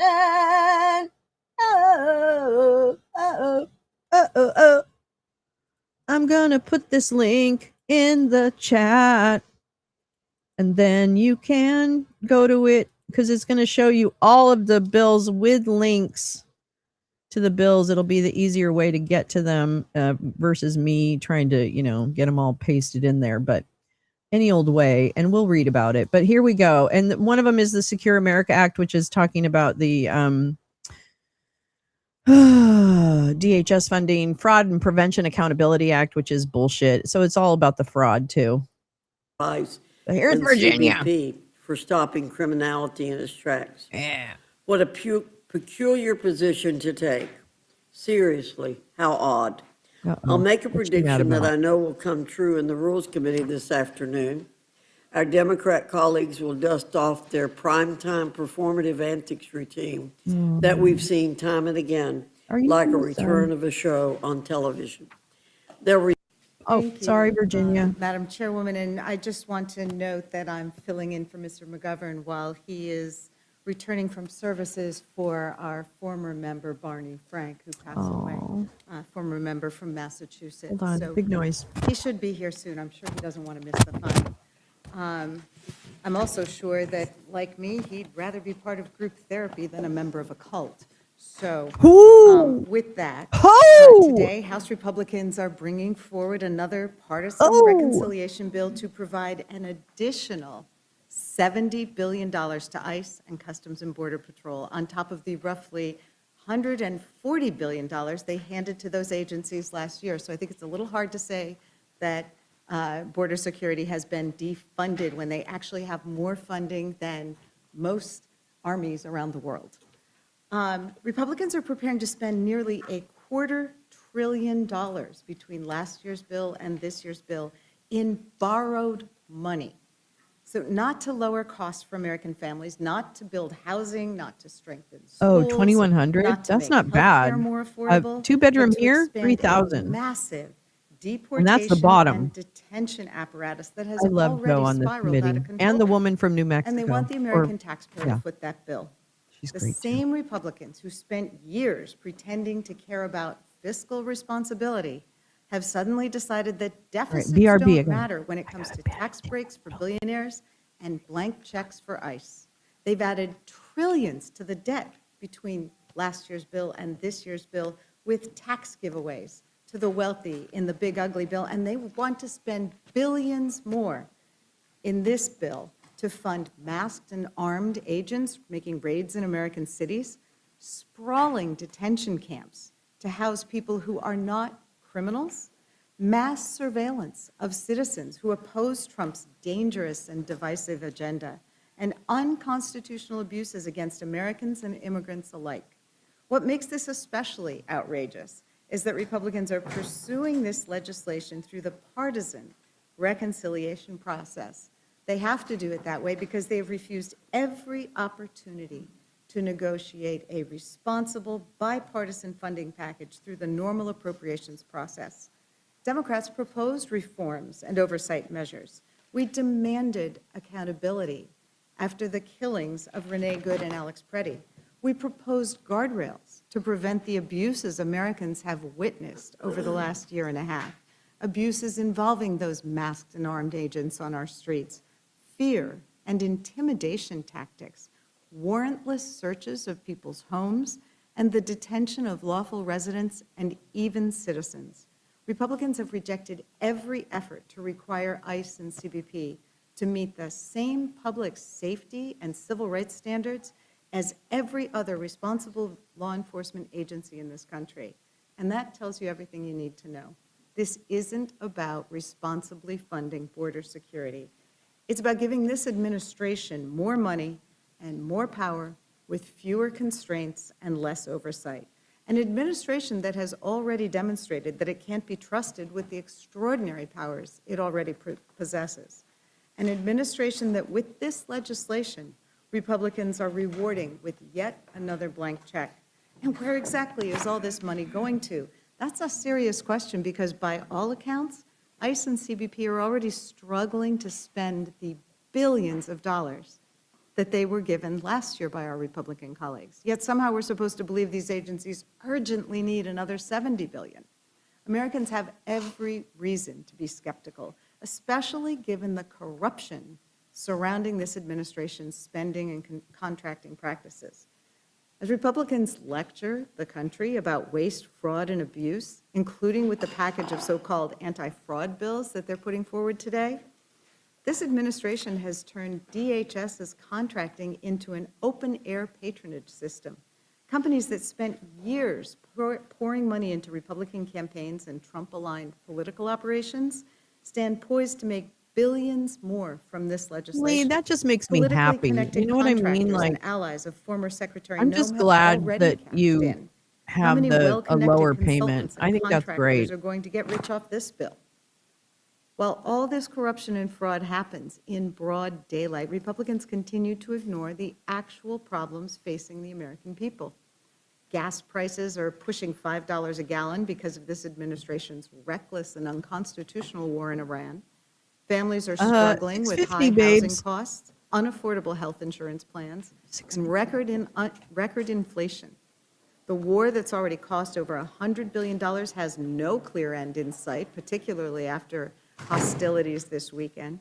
Americans were promised no foreign wars, lower costs, and economic stability. Instead, we've got another forever war, more inflation, and another massive bill for taxpayers to finance. Imagine what $70 billion could do if Republicans were interested in solving real problems instead of manufacturing fear. Congress could make a historic investment in affordable housing, strengthen our public schools. Get her. Yeah, get the expand mom. community health centers, fund legal services, lower prescription drug costs, or even begin reducing the deficit, which is the justification that our Republican colleagues give every time they cut vital services for Americans, like the $200 But the million deficit is they cut going from WIC up. last week. But that's not where their priorities lie. This legislation makes clear once again that today's Republican Party is perfectly comfortable using the power of the federal government to punish vulnerable people, to enrich politically connected allies, and to consolidate And yet, here we executive stand. power, all the while claiming there's somehow never enough money to help ordinary Americans. Americans are fed up. They deserve better than this, and I urge my colleagues to reject these measures, and I yield back. Thank Yeah, you you very pay property much. taxes, and I Ms. remember when Scanlon. I did own a home for a minute. Without the repairs objection, are so any much. prepared You're always statements that our repairing witnesses something. may have will be included in the record.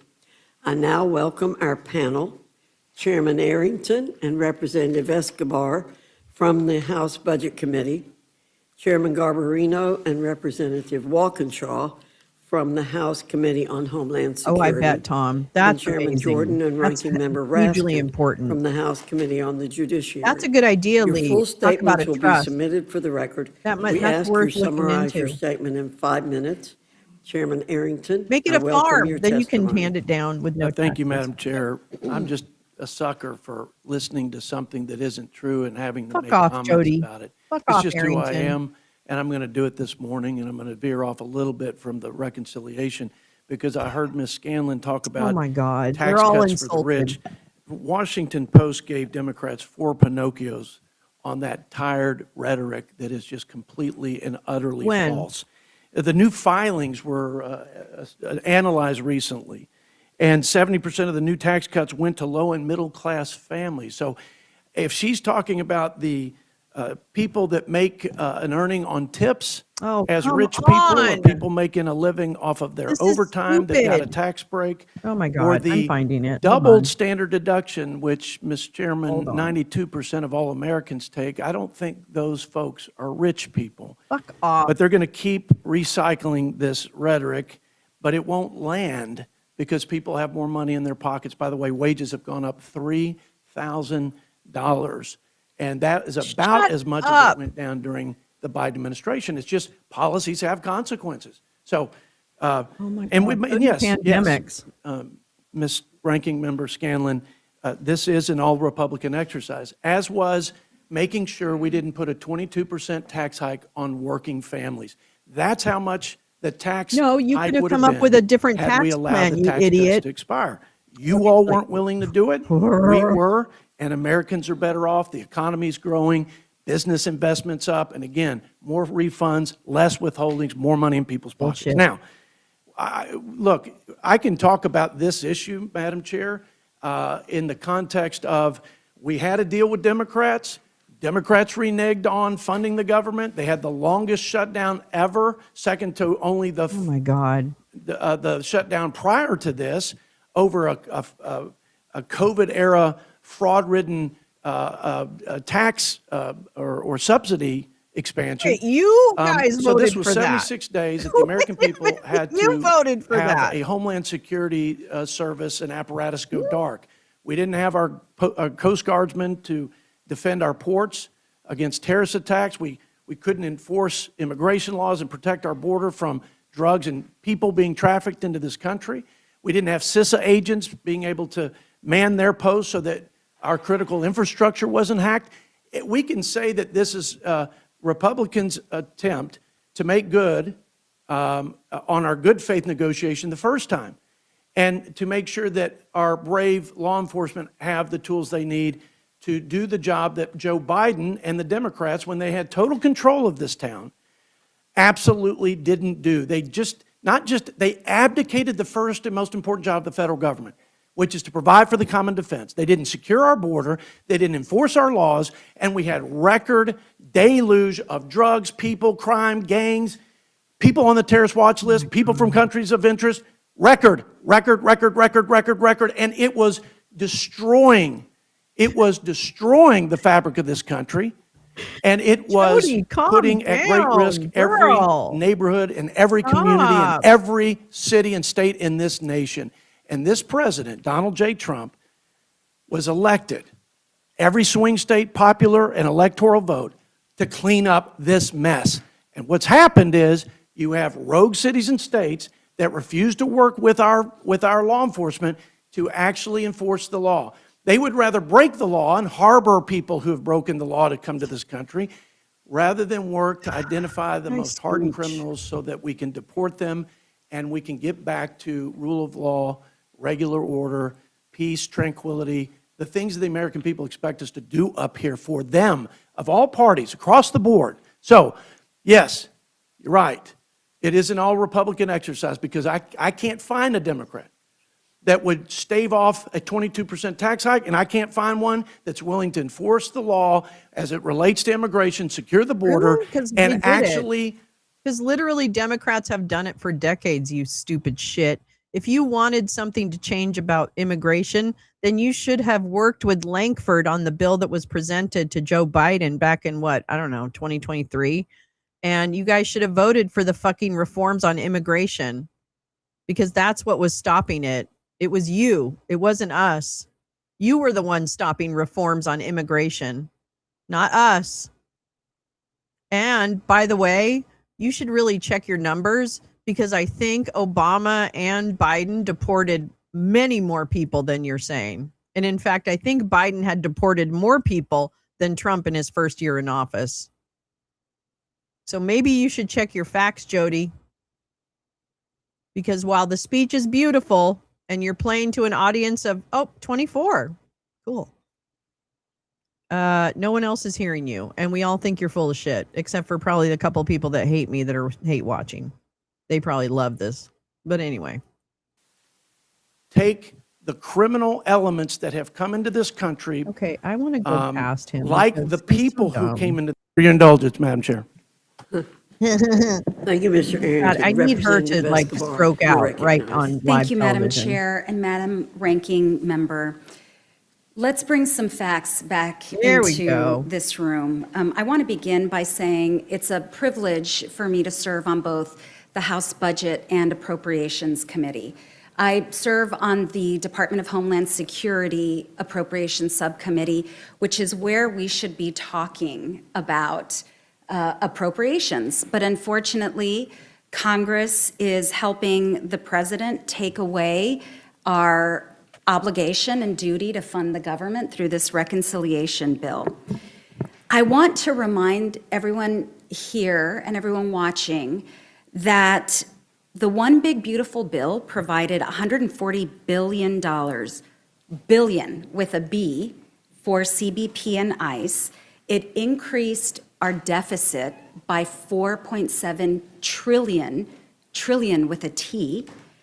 And the Department of Homeland Security still has $100 billion left. $100 billion.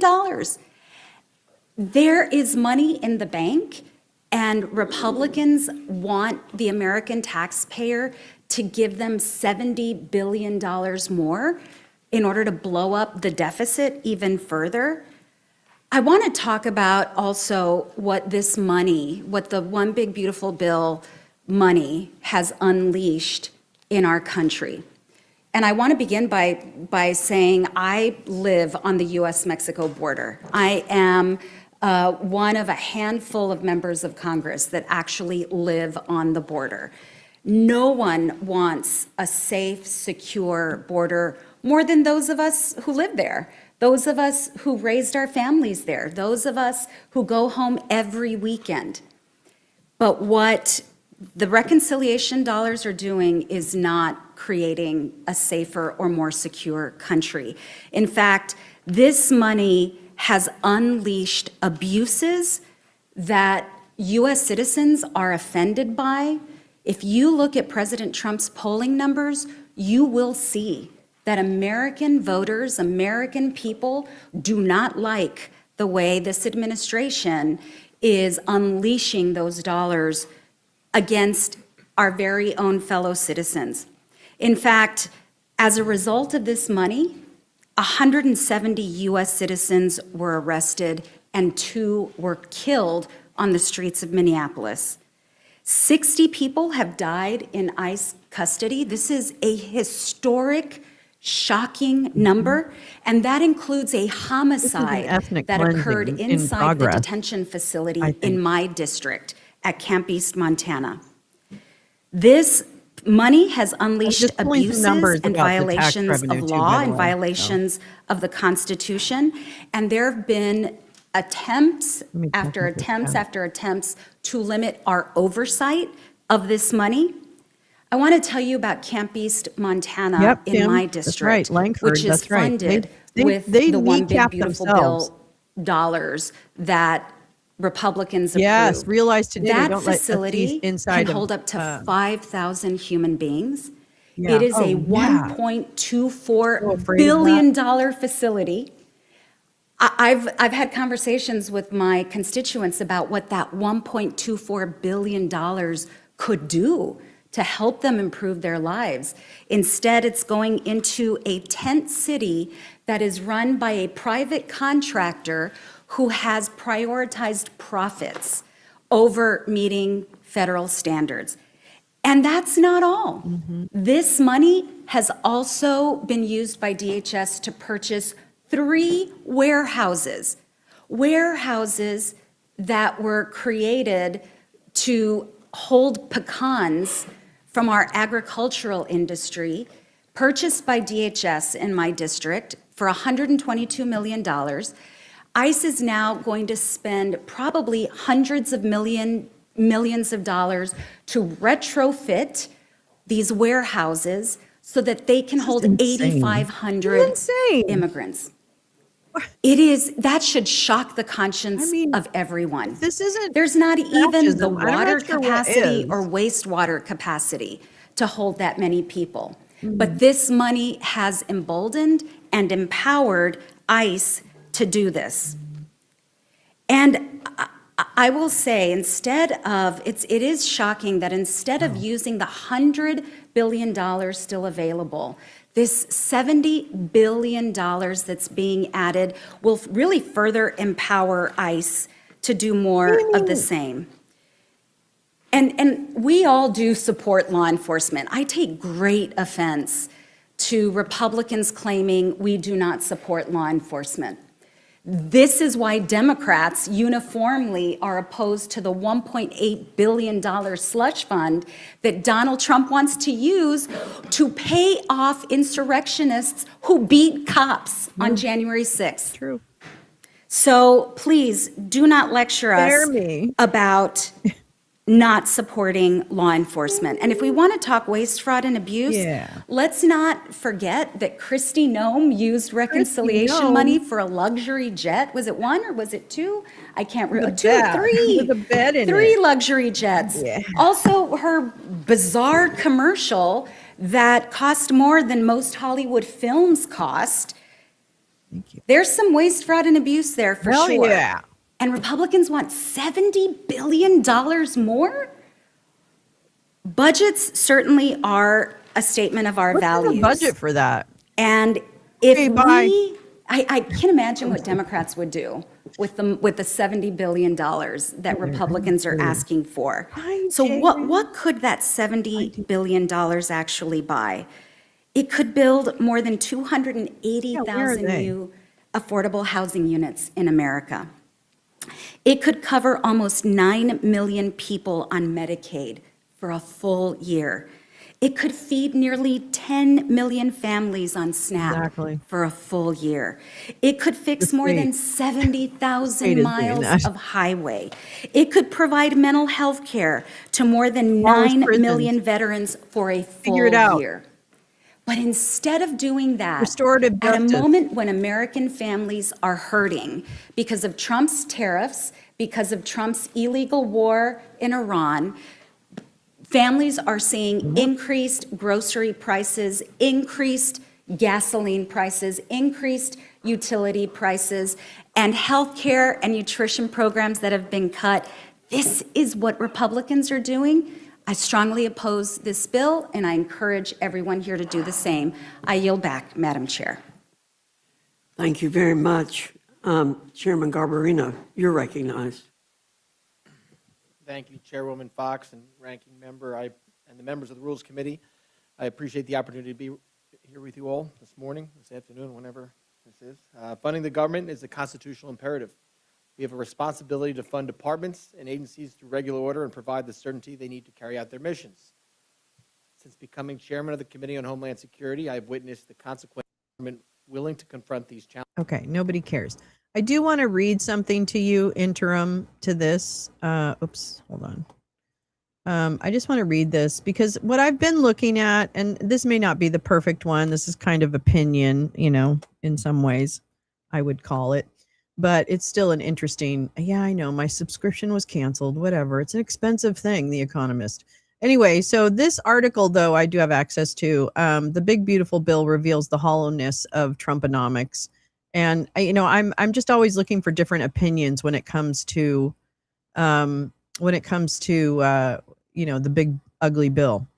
So this was a piece that was written in The Economist. Let me see what the date was on this. Oh, July 2nd, 2025. So when a lot of analysis came out about the big ugly bill, this is right before it was voted on. So let me just read this pretty quickly. In Greek mythology, the chimera was part lion, part goat, and part snake, but wholly monstrous. Despite its name, there is a chimerical heir to the One Big Beautiful Bill Act, the Republican tax and spending plan that lurched through Congress this week. It sutures to a body of government shrinking Reaganism, an appendage of populist Trumpism, both disfigured by carve-outs and fill-ups for individual lawmakers. It will menace the American economy for at least a decade. To be fair, getting any legislation through Congress these days is an ugly and ungainly process, a cramming of every possible policy into one omnibus bill, negotiated up to the last minute by congressional leadership and destined to pass largely unread by the rank and file. In addition to institutional sclerosis, however, the BBB is a showcase for fiscal incontinence and ideological exhaustion. It extends existing lavish deficit finance tax cuts well into the future, and adds a few more for good measure, as well as boosting spending on defense and immigration enforcement. It offsets some of the cost by canceling green subsidies and cutting health care and welfare for the poor, but nonetheless enormously increases America's debt. And to secure enough votes for this unappealing combination, it is freighted with pet provisions intended to buy the acquiescence of particular lawmakers, such as a $50,000 tax deduction for Native American whaling captains that is dear to the heart of Lisa Murkowski, a wavering Republican senator from Alaska. On July 3rd, after days of frantic haggling and 2 all-night sessions just in time for the 4th of July holiday, this must have been updated, Congress at last signed off on the BBB. The Senate had approved it by the thinnest of margins on July 1st, with J.D. Vance, the vice president, casting a tie-breaking vote in the favor. The bill had cleared the House of Representatives in May, again by a single vote. But since the two chambers had passed different versions of the bill, the House needed to either approve the Senate's variant or delay until the two chambers could thrash out a compromise. Fiscal hawks in the House grumbled that the Senate had been too profligate, although the House's draft was not exactly parsimonious. But in the end, Republican leadership convinced the recalcitrant representatives to approve the Senate's bill by 218 to 214. The bill did not receive any votes from Democrats. Thank fucking God. In either chamber. The BBB has been billed as the signature legislative achievement of Dump's second term. That makes it lack of any clear, consistent ideological underpinning all the more striking. Mr. Dump has indelibly altered America's politics, but he is failing to reshape its economy to anywhere near the same degree. To understand how this happened, return to 2017, in the first year of Mr. Dump's first term. Uninterested in the tiresome details of legislating and in only jerky control of the reins of the presidency, Mr. Dump turned over his congressional agenda to Paul Ryan and Mitch McConnell, at the time the Republican leaders in the House and Senate, respectively. After first trying and failing to repeal Obamacare health reforms, Mr. McConnell and Ryan, whose passions include deregulation and the libertarian writings of Ayn Rand, resolved to rewrite the tax code, winning approval for the Tax Cuts and Jobs Acts, the TCJA. The TCJA was typical pre-Trumpian republicanism shepherded into law by two men who today have been largely sidelined in the party, although McConnell cast one of the votes in favor of the BBB in the Senate. It cut corporate tax rates permanently from 35% to 21%, permanently, and markedly reduced rates for individuals too, but only temporarily. This was a ruse designed to get around congressional rules, pretending that the tax cuts would expire, in theory, limited the long-term cost of the bill. But the assumption at the time was that a future Congress would extend the tax cuts rather than allow them to lapse as scheduled. That, after all, is what happened when George Bush initiated temporary tax cuts in 2001, which Barack Obama subsequently felt obliged to make permanent for the most part. By happenstance, Mr. Dump, who lost the presidency in 2020 but won it again in 2024, is the president who must catch the fiscal hot potato this time. Extending the tax cuts for individual in the TCJA is extremely expensive.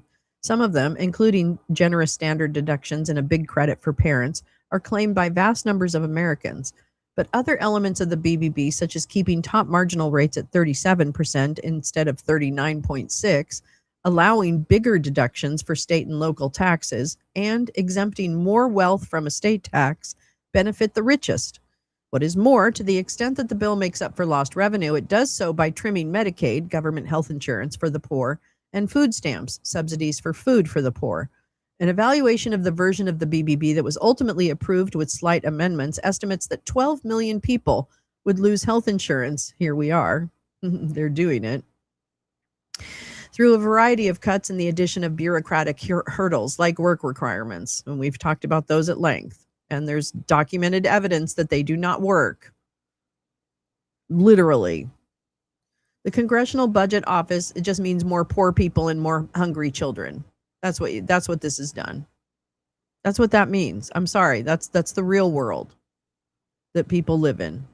The CBO calculated that an earlier version of the bill, it had not yet had a chance to analyze the version that passed, would be regressive, with the poorest 30% being worse off than before, while the richest 10% would see their income after taxes and transfers increase by 2.3%. A big regressive deficit-funded tax cut is classic Republican fare. Those parts of the BBB resemble the policies of Ronald Reagan and Mr. Bush. But all this sits awkwardly with the Trumpian populist economics, which has a more progressive streak. Some members of Trump's MAGA coterie, such as Steve Bannon, a close advisor in his first term, have criticized the cuts to Medicaid, noting that they disproportionately affect supporters of the president. Some of Mr. Dump's eye-catching campaign pledges, such as eliminating taxes on tips and overtime and introducing a tax break on car loans, are included in the BBB. Arcane Senate rules prevent Mr. Trump from exempting Social Security from tax as he pledged, so the elderly instead get a bigger standard deduction. Okay, so they are taxing Social Security. Okay, kids, that didn't change, but you do get a bigger standard deduction. There's also which is temporary. Temporary. It's not permanent like the corporate shit. That's right. Temporary. It's like it's a carrot. They're dangling a carrot for you, so they hope you vote for them. Don't do it because they're gonna actually bankrupt the Social Security system if they can get their hands on it. From exempting from tax as he pledged. So the elderly. Okay, there is also a plan to create the Trump accounts for newborns. Okay, we have that. But all of these are set to expire as he leaves office in 2029, except for the corporate shit.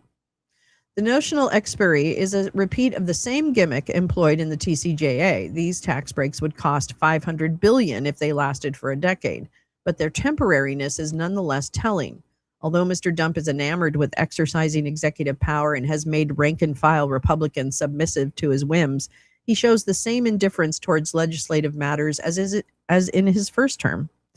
He merely wishes to sell whatever is presented to him as, in his words, arguably the most significant piece of legislation that will be ever signed in the history of our country. He has left the deadpans of the past, in effect, as puppeteers of the BBB. It is zombie Reaganism, or perhaps zombie Ryanism, jokes Orrin Cass of American Compass, a think tank that hopes to chart a new course for the right. As a result, Trumponomics seems unlikely to transform America in the way that Franklin Roosevelt did through the New Deal or Lyndon Johnson did through Great Society. To enact lasting change requires considered legislation. Mr. Dump has shirked that in favor of more immediate satisfaction of imposing tariffs by presidential pen stroke and dispatching lieutenants to say you're fired to thousands of federal employees. That which is done by presidential fiat is easily undone by presidential fiat.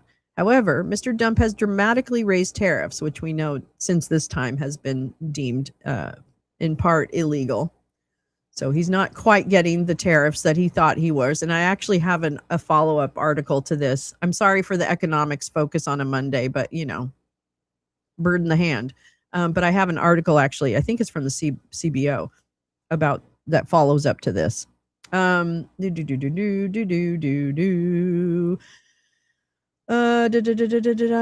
Dump is but he has raised them unilaterally through an expansive reading of his emergency powers, which is currently actually failed in court. So he doesn't have those powers. When Elon Musk was still within the president's orbit, he was dispatched to run amok through the federal government. But many of the firings and other cuts the world's richest man ordained have been reversed by court order, which is true.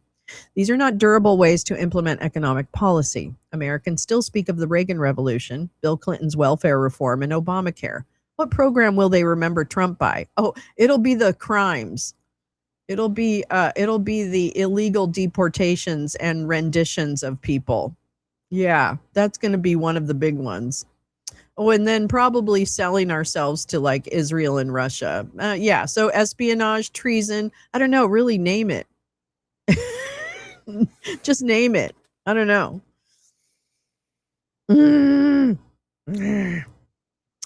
Okay, so they may simply remember his profligacy. Wonks are still crunching the numbers on the final version of the BBB, but preliminary estimates suggest it would add some $4.5 trillion to American debt over the coming decade. The CBO expects America to run an average annual fiscal deficit of 5.8% of GDP over the coming decade. The BBB would increase that by a further 1.25 percentage points. America would end up with public debt of more than 120% of GDP. Well, that sounds really terrible. Running a Musk. Oh my God, that's the winner. Winner, winner, chicken dinner. Well done. Well said, sir. The Council of Economic Advisors put out a report. Oh, whoops, sorry. The White House has devised a fiscal fantasy land to dispense with such tiresome facts in which the BBB initiates such breakneck growth that revenues soar and debt plummets. That sounds familiar, doesn't it?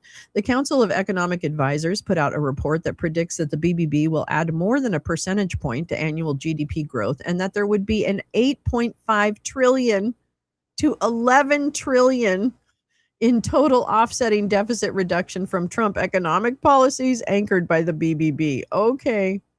Heroically, the council predicts that by the end of this halcyon era, the national debt will have fallen by 94%. You know who he's talking about? Stephen Mirren, because this is when Stephen Mirren was still on the Council of Economic Advisors. And I think he was just in the process of being made a Fed governor. But yeah, that's when they say CEA on that, in that time frame. That's who they're talking about. This is sadly preposterous. The BBB is largely a continuation of existing policy, so extending it will not generate a new wave of growth. Some provisions encourage investment. Businesses are able to deduct research and development costs from their tax bills in full, not spread over years, and depreciate assets more rapidly. Again, I'm going to just keep that in your mind because I'm going to talk about the actual revenues and what the IRS is receiving. Okay. Yeah. And they were ruled illegal. So the tariffs are half the tariffs. They can try all they want, but they're going to have to refund it all. The CEA gets its maths to work by assuming not only, I just jumped, didn't I? Some provisions encourage, independent modelers, however, think that this would spur a fraction of the growth the White House is promising. The CEA gets its maths to work by assuming not only that Mr. Dump will manage to unleash America's animal spirits through deregulation, but also that he will convince Congress to slash spending, the opposite of what it has been doing this week in July of last year, and that his tariffs will raise trillions for the Treasury. It is a big, beautiful fairy tale. A good indication of how much credence Republicans lend these rosy forecasts is the Senate's decision to include a clause in the BBB to raise the cap on the federal government's debt by $5 trillion. A fiscal reckoning is inevitable and not that far off. Trust funds that make Social Security and Medicare payments are expected to run out of money in 2032, which would force either cuts to benefits or a hefty new burden on budgets. It will be a daunting fiscal hurdle for Mr. Dump's successor. In the meantime, the spending cuts the BBB does make will foster other problems. Many Medicaid recipients will, for the first time, be obliged to work under the euphemistic label of community engagement requirements. When a similar rule was tested in Arkansas in 2018, here we go, another study. Nearly a quarter of those subject to the new rules lost coverage before a federal judge ended the experiment. People will fall off the rolls not only because they are not in work, but also because they do not complete all the necessary paperwork. The BBB also requires states to reassess recipients' eligibility for Medicaid every 6 months rather than every year. Costs would shift from the federal government onto the states, who already can't afford what they do. An early version of the bill would have reduced Medicaid spending by $800 billion and resulted in 8 million people being uninsured, according to the CBO. Another 3 million who obtain health insurance through Obamacare would have lost coverage too because of new restrictions, i.e., no subsidies for those premiums. The final version, if anything, appears to be even more severe. Republicans have taken a similar approach to food stamps. States will have to start shouldering some of the cost, and recipients will be subject to more stringent work requirements. The existing work requirements have been pretty toothless for the last 15 to 20 years. There was this temporary expansion during the Great Recession, but in some sense, it didn't go away. There was an expansion during the COVID pandemic, says Scott Winship of the American Enterprise Institute, a conservative think tank. The upshot for food stamps may be nearly $300 billion in cuts and 1.3 million fewer recipients. We're already seeing this happening, folks. Throughout the spring and summer, those laws are taking effect. There was an expansion. Republicans claim that the models are too pessimistic and that the changes will encourage more Americans into employment. It never works. And people die, and communities get sick, and children are hungry. I know. What are we doing? Just move to single payer. I don't understand. Well, I do understand, but it's Citizens United. It's all the things. Who must now go to work? He was crying. Oh, Dan, really? That's true. Yeah, that's a good point. Let's see. But they are also, taking the precaution of delaying the start of the work requirements until after the midterm elections next year. Well, actually, some of the work requirements have started to be implemented this spring and summer. So, another big source of spending reductions in the BBB is the abolition of hundreds of billions of dollars worth of green subsidies enacted by Trump's predecessor, Joe Biden. Biden's main legislative achievement, a climate spending bill called the Inflation Reduction Act, has been largely rescinded. Tax credits for wind and solar energy will soon stop. Subsidies for electric vehicles, heat pumps, and other energy between the House and the Senate, which made the withdrawal of the credits marginally less abrupt. But clean energy projects will still have to begin construction within a year to receive the tax credits, a tall order given all the permits required. At the same time, the BBB restarts leasing of federal land for new oil and gas projects and even coal mines. Oh yeah, we've been hearing about coal, haven't we, the last week or so? Yep. Bring back black lung, huh? Make black lung great again, I guess. MBLA something. Okay. At the same time, BBB restarts leasing. It instructs the Interior Secretary to conduct at least 30 auctions of offshore oil and gas leases in the Gulf of America, in quotes. Zero Lab, a research group at Princeton University, has estimated that the legislation will increase America's emissions of carbon dioxide by 500 million tons in 2030, roughly 10% more than would be emitted in the BBB's absence. They don't care, folks. Yeah, we already have the model. It's called Medicare. Exactly. Thank you. Yeesh. The savings from slashing Medicaid and green subsidies are partially redirected to some of Trump's preoccupations. Defense and immigration enforcement will both receive an extra $150 billion or so. Some of the added military spending is for long-standing priorities of China hawks. Well, hold your beer, economists, because we went after Iran, well, second or third, because Venezuela and all the people that we killed in the Caribbean and the Pacific. Yeah, wait till you have to sign. I mean, I'm going to tell you right now, fucking Medicare is very complicated. It does need an overhaul, but it could happen. It has the guts of the system. It just needs to have smart, empathic people to help redesign it. That's all. I think empathy needs to be a job requirement now. Human-centered design those concepts have to be embedded in every project design from here on out. So let it be written, so let it be done. Come on, IDEO. Be the hero. Help everybody do human-centered design, damn it. Anyway, some of the added militaries for long-standing China, including the modernization of nuclear weapons and shipbuilding. Yeah, it's all about that. Nobody said it was perfect.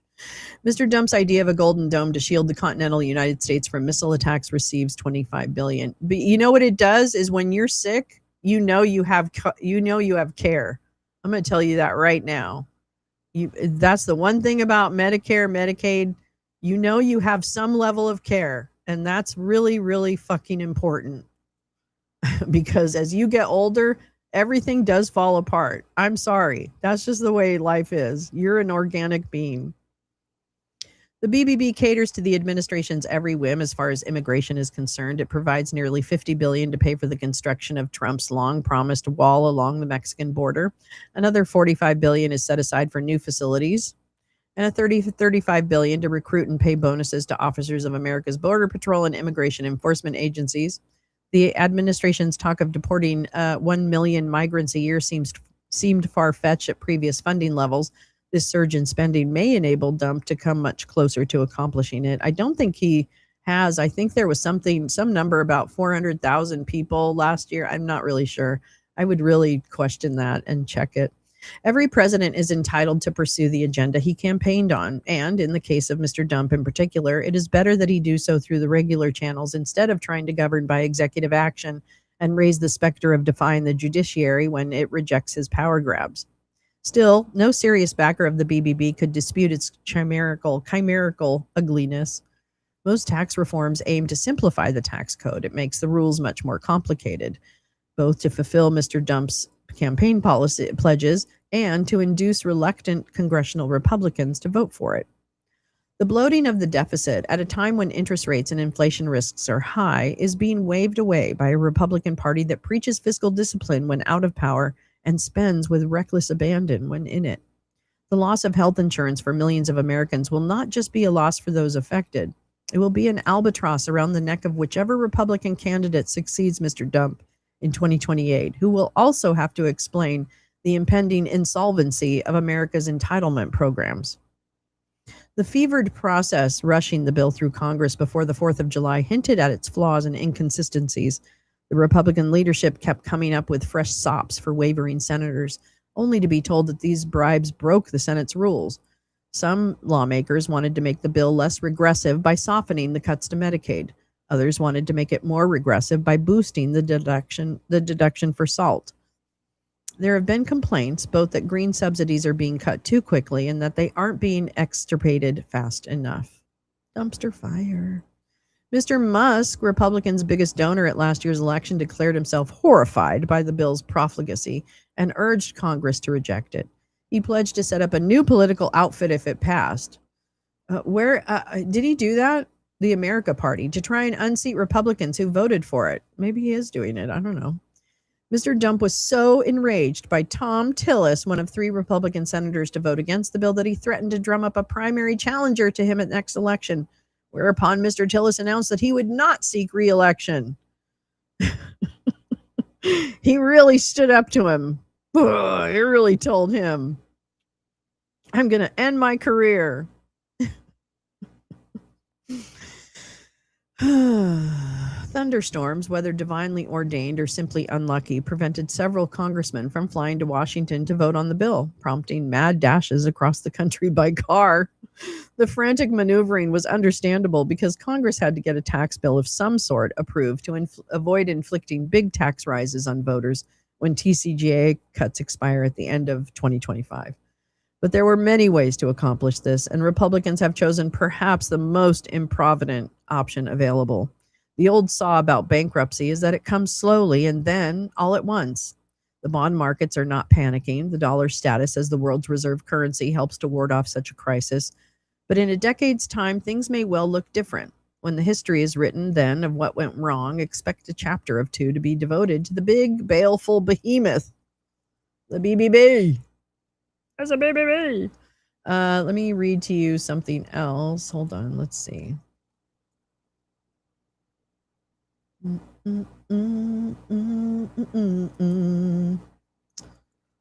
do do do do. Bow down down down. Bow. Ooh. All right. Speaking of the CBO, because it's just a fascinating economics. It's a Money Monday here at Lolo's Lounge. Yeah, what are the ketamine futures looking like? These, my ketamine investments. I'm gonna buy commodity options or options on a ketamine supply. Sorry, just kidding. I'm kidding. I'm sorry. That was a great article. I'll make sure I link that in the description. Very, very. It helped really clarify. I know it's very opinionated, but it wasn't based on feelings. It was based on what's actually going to happen, and what is happening. By the way. Those work requirements have gone into effect in California and different counties. I think there was some in April, some in June. Come on, that's bad. Adderall's where the real. Okay, I'm gonna get futures in Adderall. I'm gonna buy futures contracts in Adderall. No, don't pay attention to me. This is not investment advice. Don't do that. I don't even think you can do that. All right, I just wanted to read this. This was from May 21st, 2026. And now this has to do with the revenue collections through the individual income tax filing season, which I kind of, when the big BB passed, I thought, oh man, this means that there's not going to be as much corporate revenue coming through. Not that there ever is, but it basically lowers the amount of revenue that we should get from corporations, which seems like not a good idea, Anyway, so let me read this to you because it is from the CBO and it talks about this. I'll try and jump around a little bit because I don't want to bore you to tears, but maybe it's good. Maybe you need a nap, Maybe this is just the perfect background for you. I don't know. I hope so. That's my favorite, when people are like, I use you in the background and then I just fall asleep and then boop, boop, boop, boop.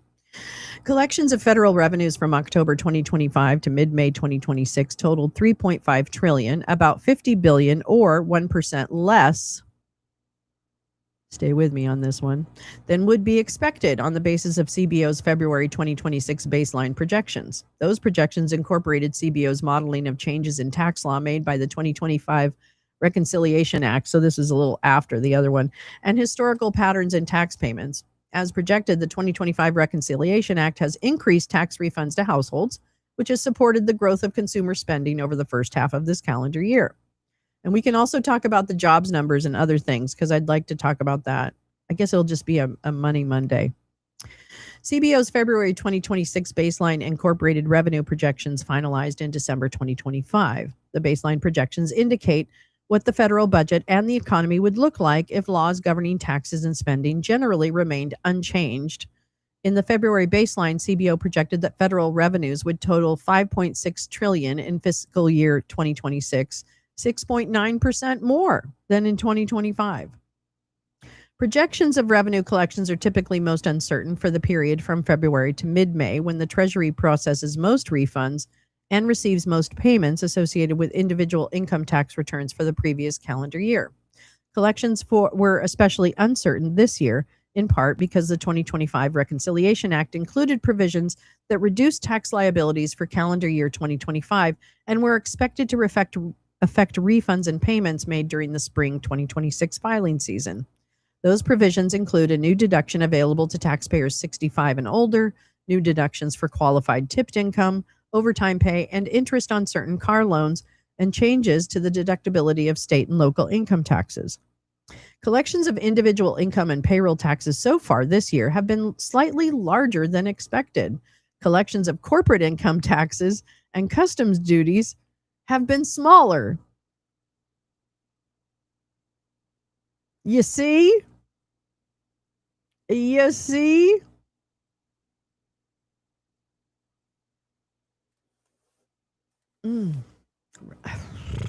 Revenue from individual income and payroll taxes were about $30 billion, or 1% greater through mid-May than CBO expected from its baseline projections for the year, modeling of recently enacted tax changes, and historical patterns in monthly payments. Amounts withheld from workers' paychecks for individual income and payroll taxes were close to CBO's projections. Tax refunds were slightly smaller than expected. Non-withheld payments, which include final tax payments for calendar year 2025 and some estimated payments for 2026, have been slightly greater than expected. Revenues from corporate income taxes were about $20 billion, or 10% less than CBO expected.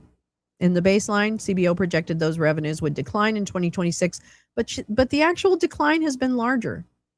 The reasons for the projected decrease in revenues include provisions of the 2025 Act, particularly provisions allowing full and immediate deductibility for certain investments, like a lot. In addition, scheduled payments of the deemed repatriation tax were projected to begin decreasing because many firms made their final payments in fiscal year 2025. The deemed repatriation tax is a one-time tax paid in installments on previously untaxed foreign profits. Collections of customs duty through mid-May were about $60 billion, or 25% less than CBO expected. That shortfall largely reflects a reduction in the average tariff rate that began in late February. On February 20th, 2026, the Supreme Court ruled that the administration could not impose tariffs under the authority of the international, IEEPA. Shortly thereafter, the administration terminated those tariffs, but imposed new ones under Section 122 of the Trade Act. Those changes on net reduced collections of custom duties compared with the amounts in CBO's February baseline projections. Revenues remainder for the fiscal year are uncertain, largely because of changes in tariff policy and economic developments. And that's uncertainty is like the enemy of growth. Uncertainty is the enemy of growth. If you just want to talk about it in money and capitalistic themes, When you have uncertainty, CEOs don't know what the fuck to plan for. Oh, wow. So you have to sign up for the Gap insurance? I missed. Aw. You're so cute. I'm so glad. That makes me happy. Oh, hopefully I make chores easier too. Wouldn't that be great? What a great legacy that would be. She made my chores easier. That's my aspiration. Seriously, I'm serious about this. I think that's so important. Yeah. Yeah, it's just ridiculous. You have to sign up within 3 months of what? Turning 65?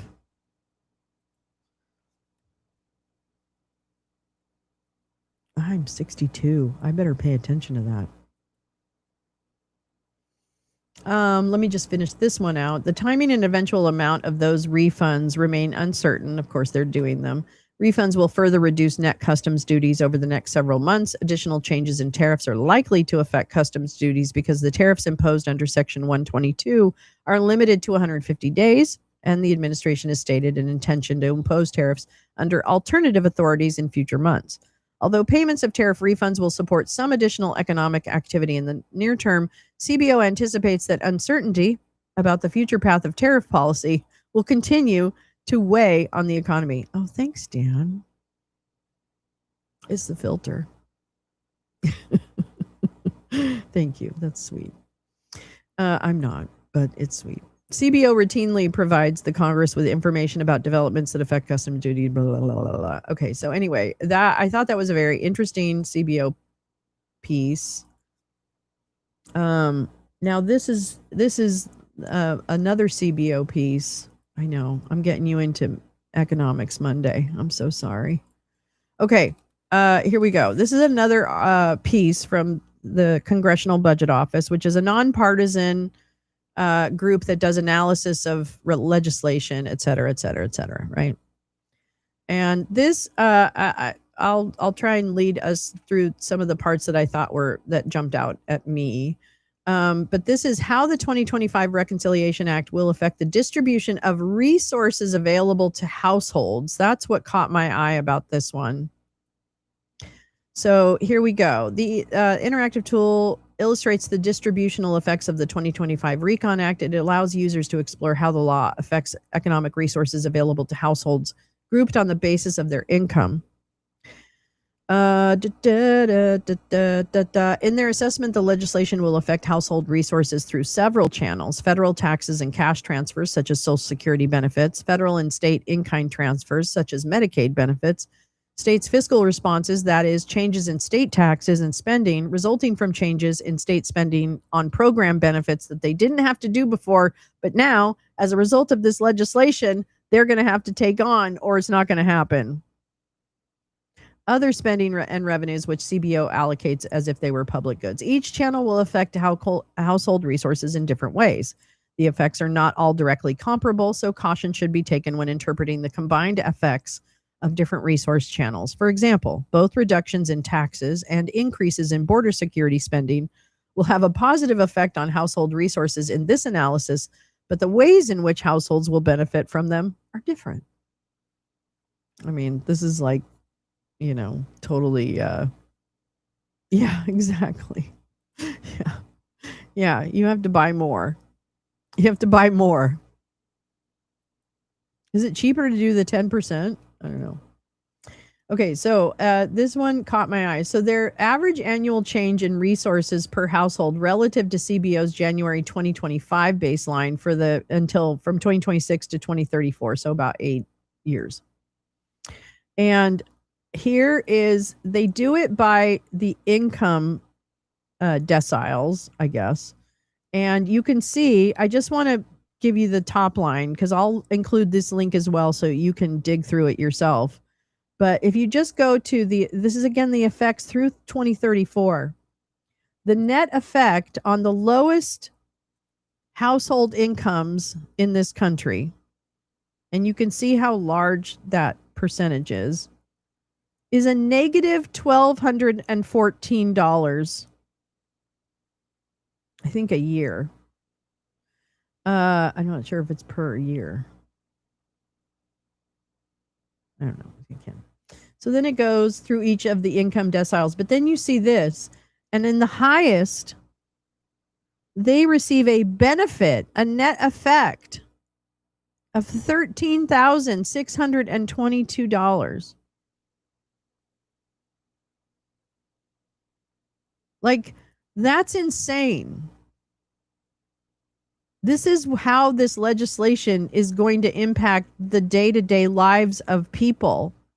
And anything in dark green is people losing out. Things getting worse. We should do like a little Medicare show. Like I should get some it'd be good to do that, I think, actually. Average changes in household resources as a percentage of income in CBO's January 2025 baseline after transfers and taxes. The lowest.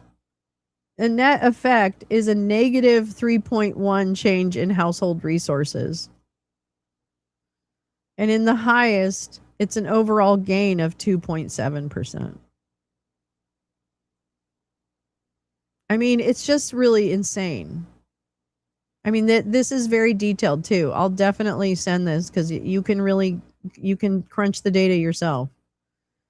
Let me see. Yeah, I just thought that was very stark and very disturbing, frankly. So anyway, let me see what else I got. I think that might be all I've got for today. Because I'll link the rules committee too, as well as the document that they're talking about. But it goes on for hours, the rules committee, and it is very interesting where they really get into the arguments and specifics. Some of it's just a little flashy, but most of it's kind of down to work, and not too insulty back and forth. Although Virginia Fox is a pig, so Virginia Fox is a pig. Virginia Fox is a pig. Virginia Fox is a pig. Virginia Fox is a pig. Virginia Fox, she's a pig. Yeah, that bitch is a pig. Wait. Where am I pointing? Oh, that bitch is a pig. Pig.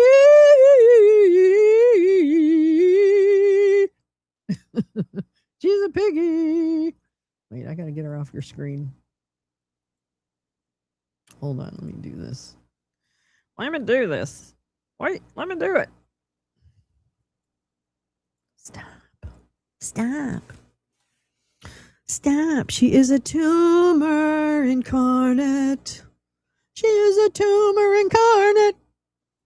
She is a tumor. Let me see if we have anything. Oh, here we go. Oh, yeah.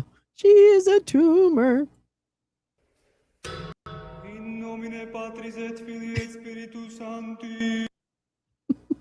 I gotta turn these up. Let's see. What's this one? Hold on. Oh.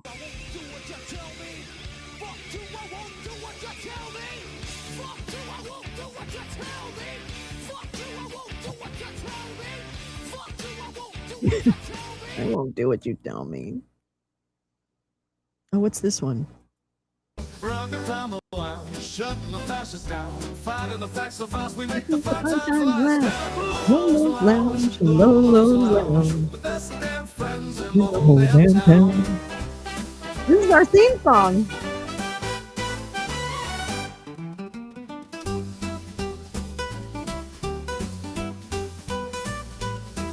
This is a good Monday song.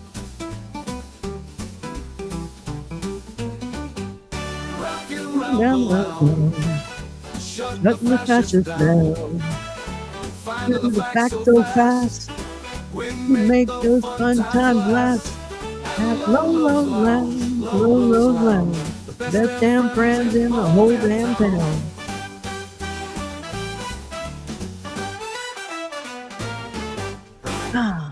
Did you hear the song? I hope you heard the song. Because I was singing to a song. I hope you heard it. Anyway. That was been the best post that I read. This is a better Monday song. Yeah, I like it.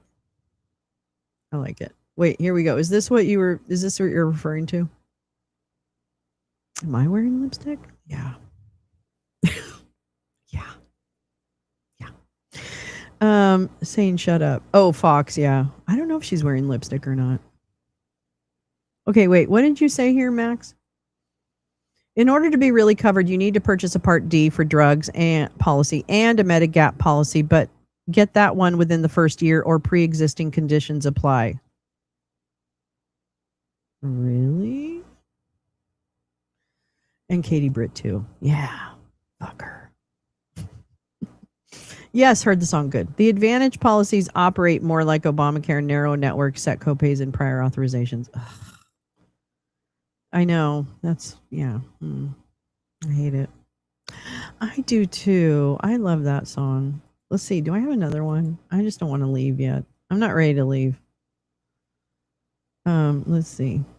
I don't have many stuff uploaded on this one. This one's good. Oh, yeah. Thanks for coming to the show. I think you guys are awesome. I'd like to take all of you home with me. Yeah. What's another one? Let's see. Oh, here's one. Welcome to the Church of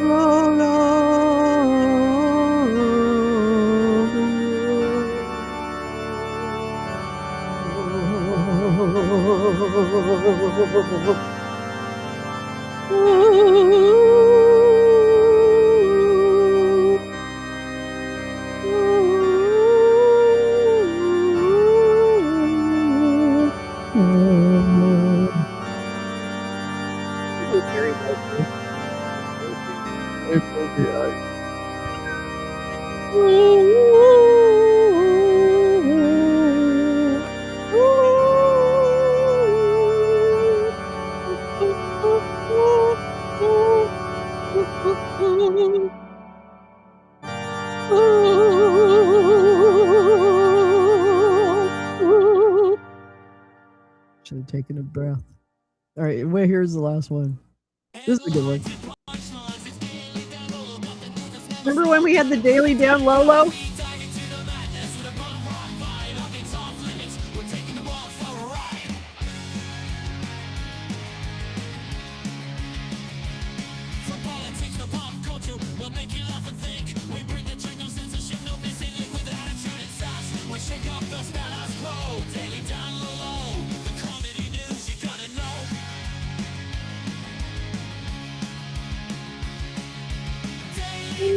Down low.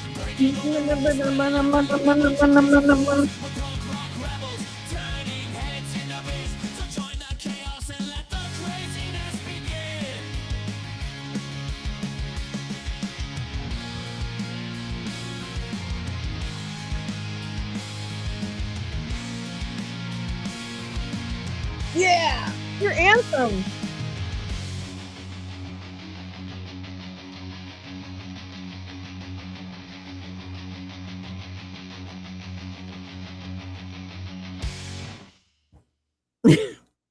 Woo! Woo! Hell yeah! Paul J! Hello, my love. Anyway. All right, thanks for coming to the show. I'm going to be back on tomorrow morning, 8:45. If I'm lucky. God willing and the creek don't rise. I'll be back on tomorrow. It's going to be fun. It's going to be frolicking. Thank you so much for paying attention. I know we got a little like economic-y there. Sorry about that, but it's good to have a working knowledge of what the fuck they're trying to do to us. Anyway, I love you guys. Thank you so much for being you. Thank you for supporting the show. I really appreciate it. We had some great viewers today, and I think, I'm going to get it. I'm going to go get it. I'm going to go get high. All right. I love you guys. I'll see you tomorrow morning. Take care. Have a great day, and don't let the turkeys get you down. That's what my mom would have said. That's what she would have said to all of us. Don't let the turkeys get you down. Yeah, she liked that. All right. I love you guys. Bye, meowing star. Nice heart. All right. Bye, oomph. Bye, everybody. I'll see you later. Okay. Bye.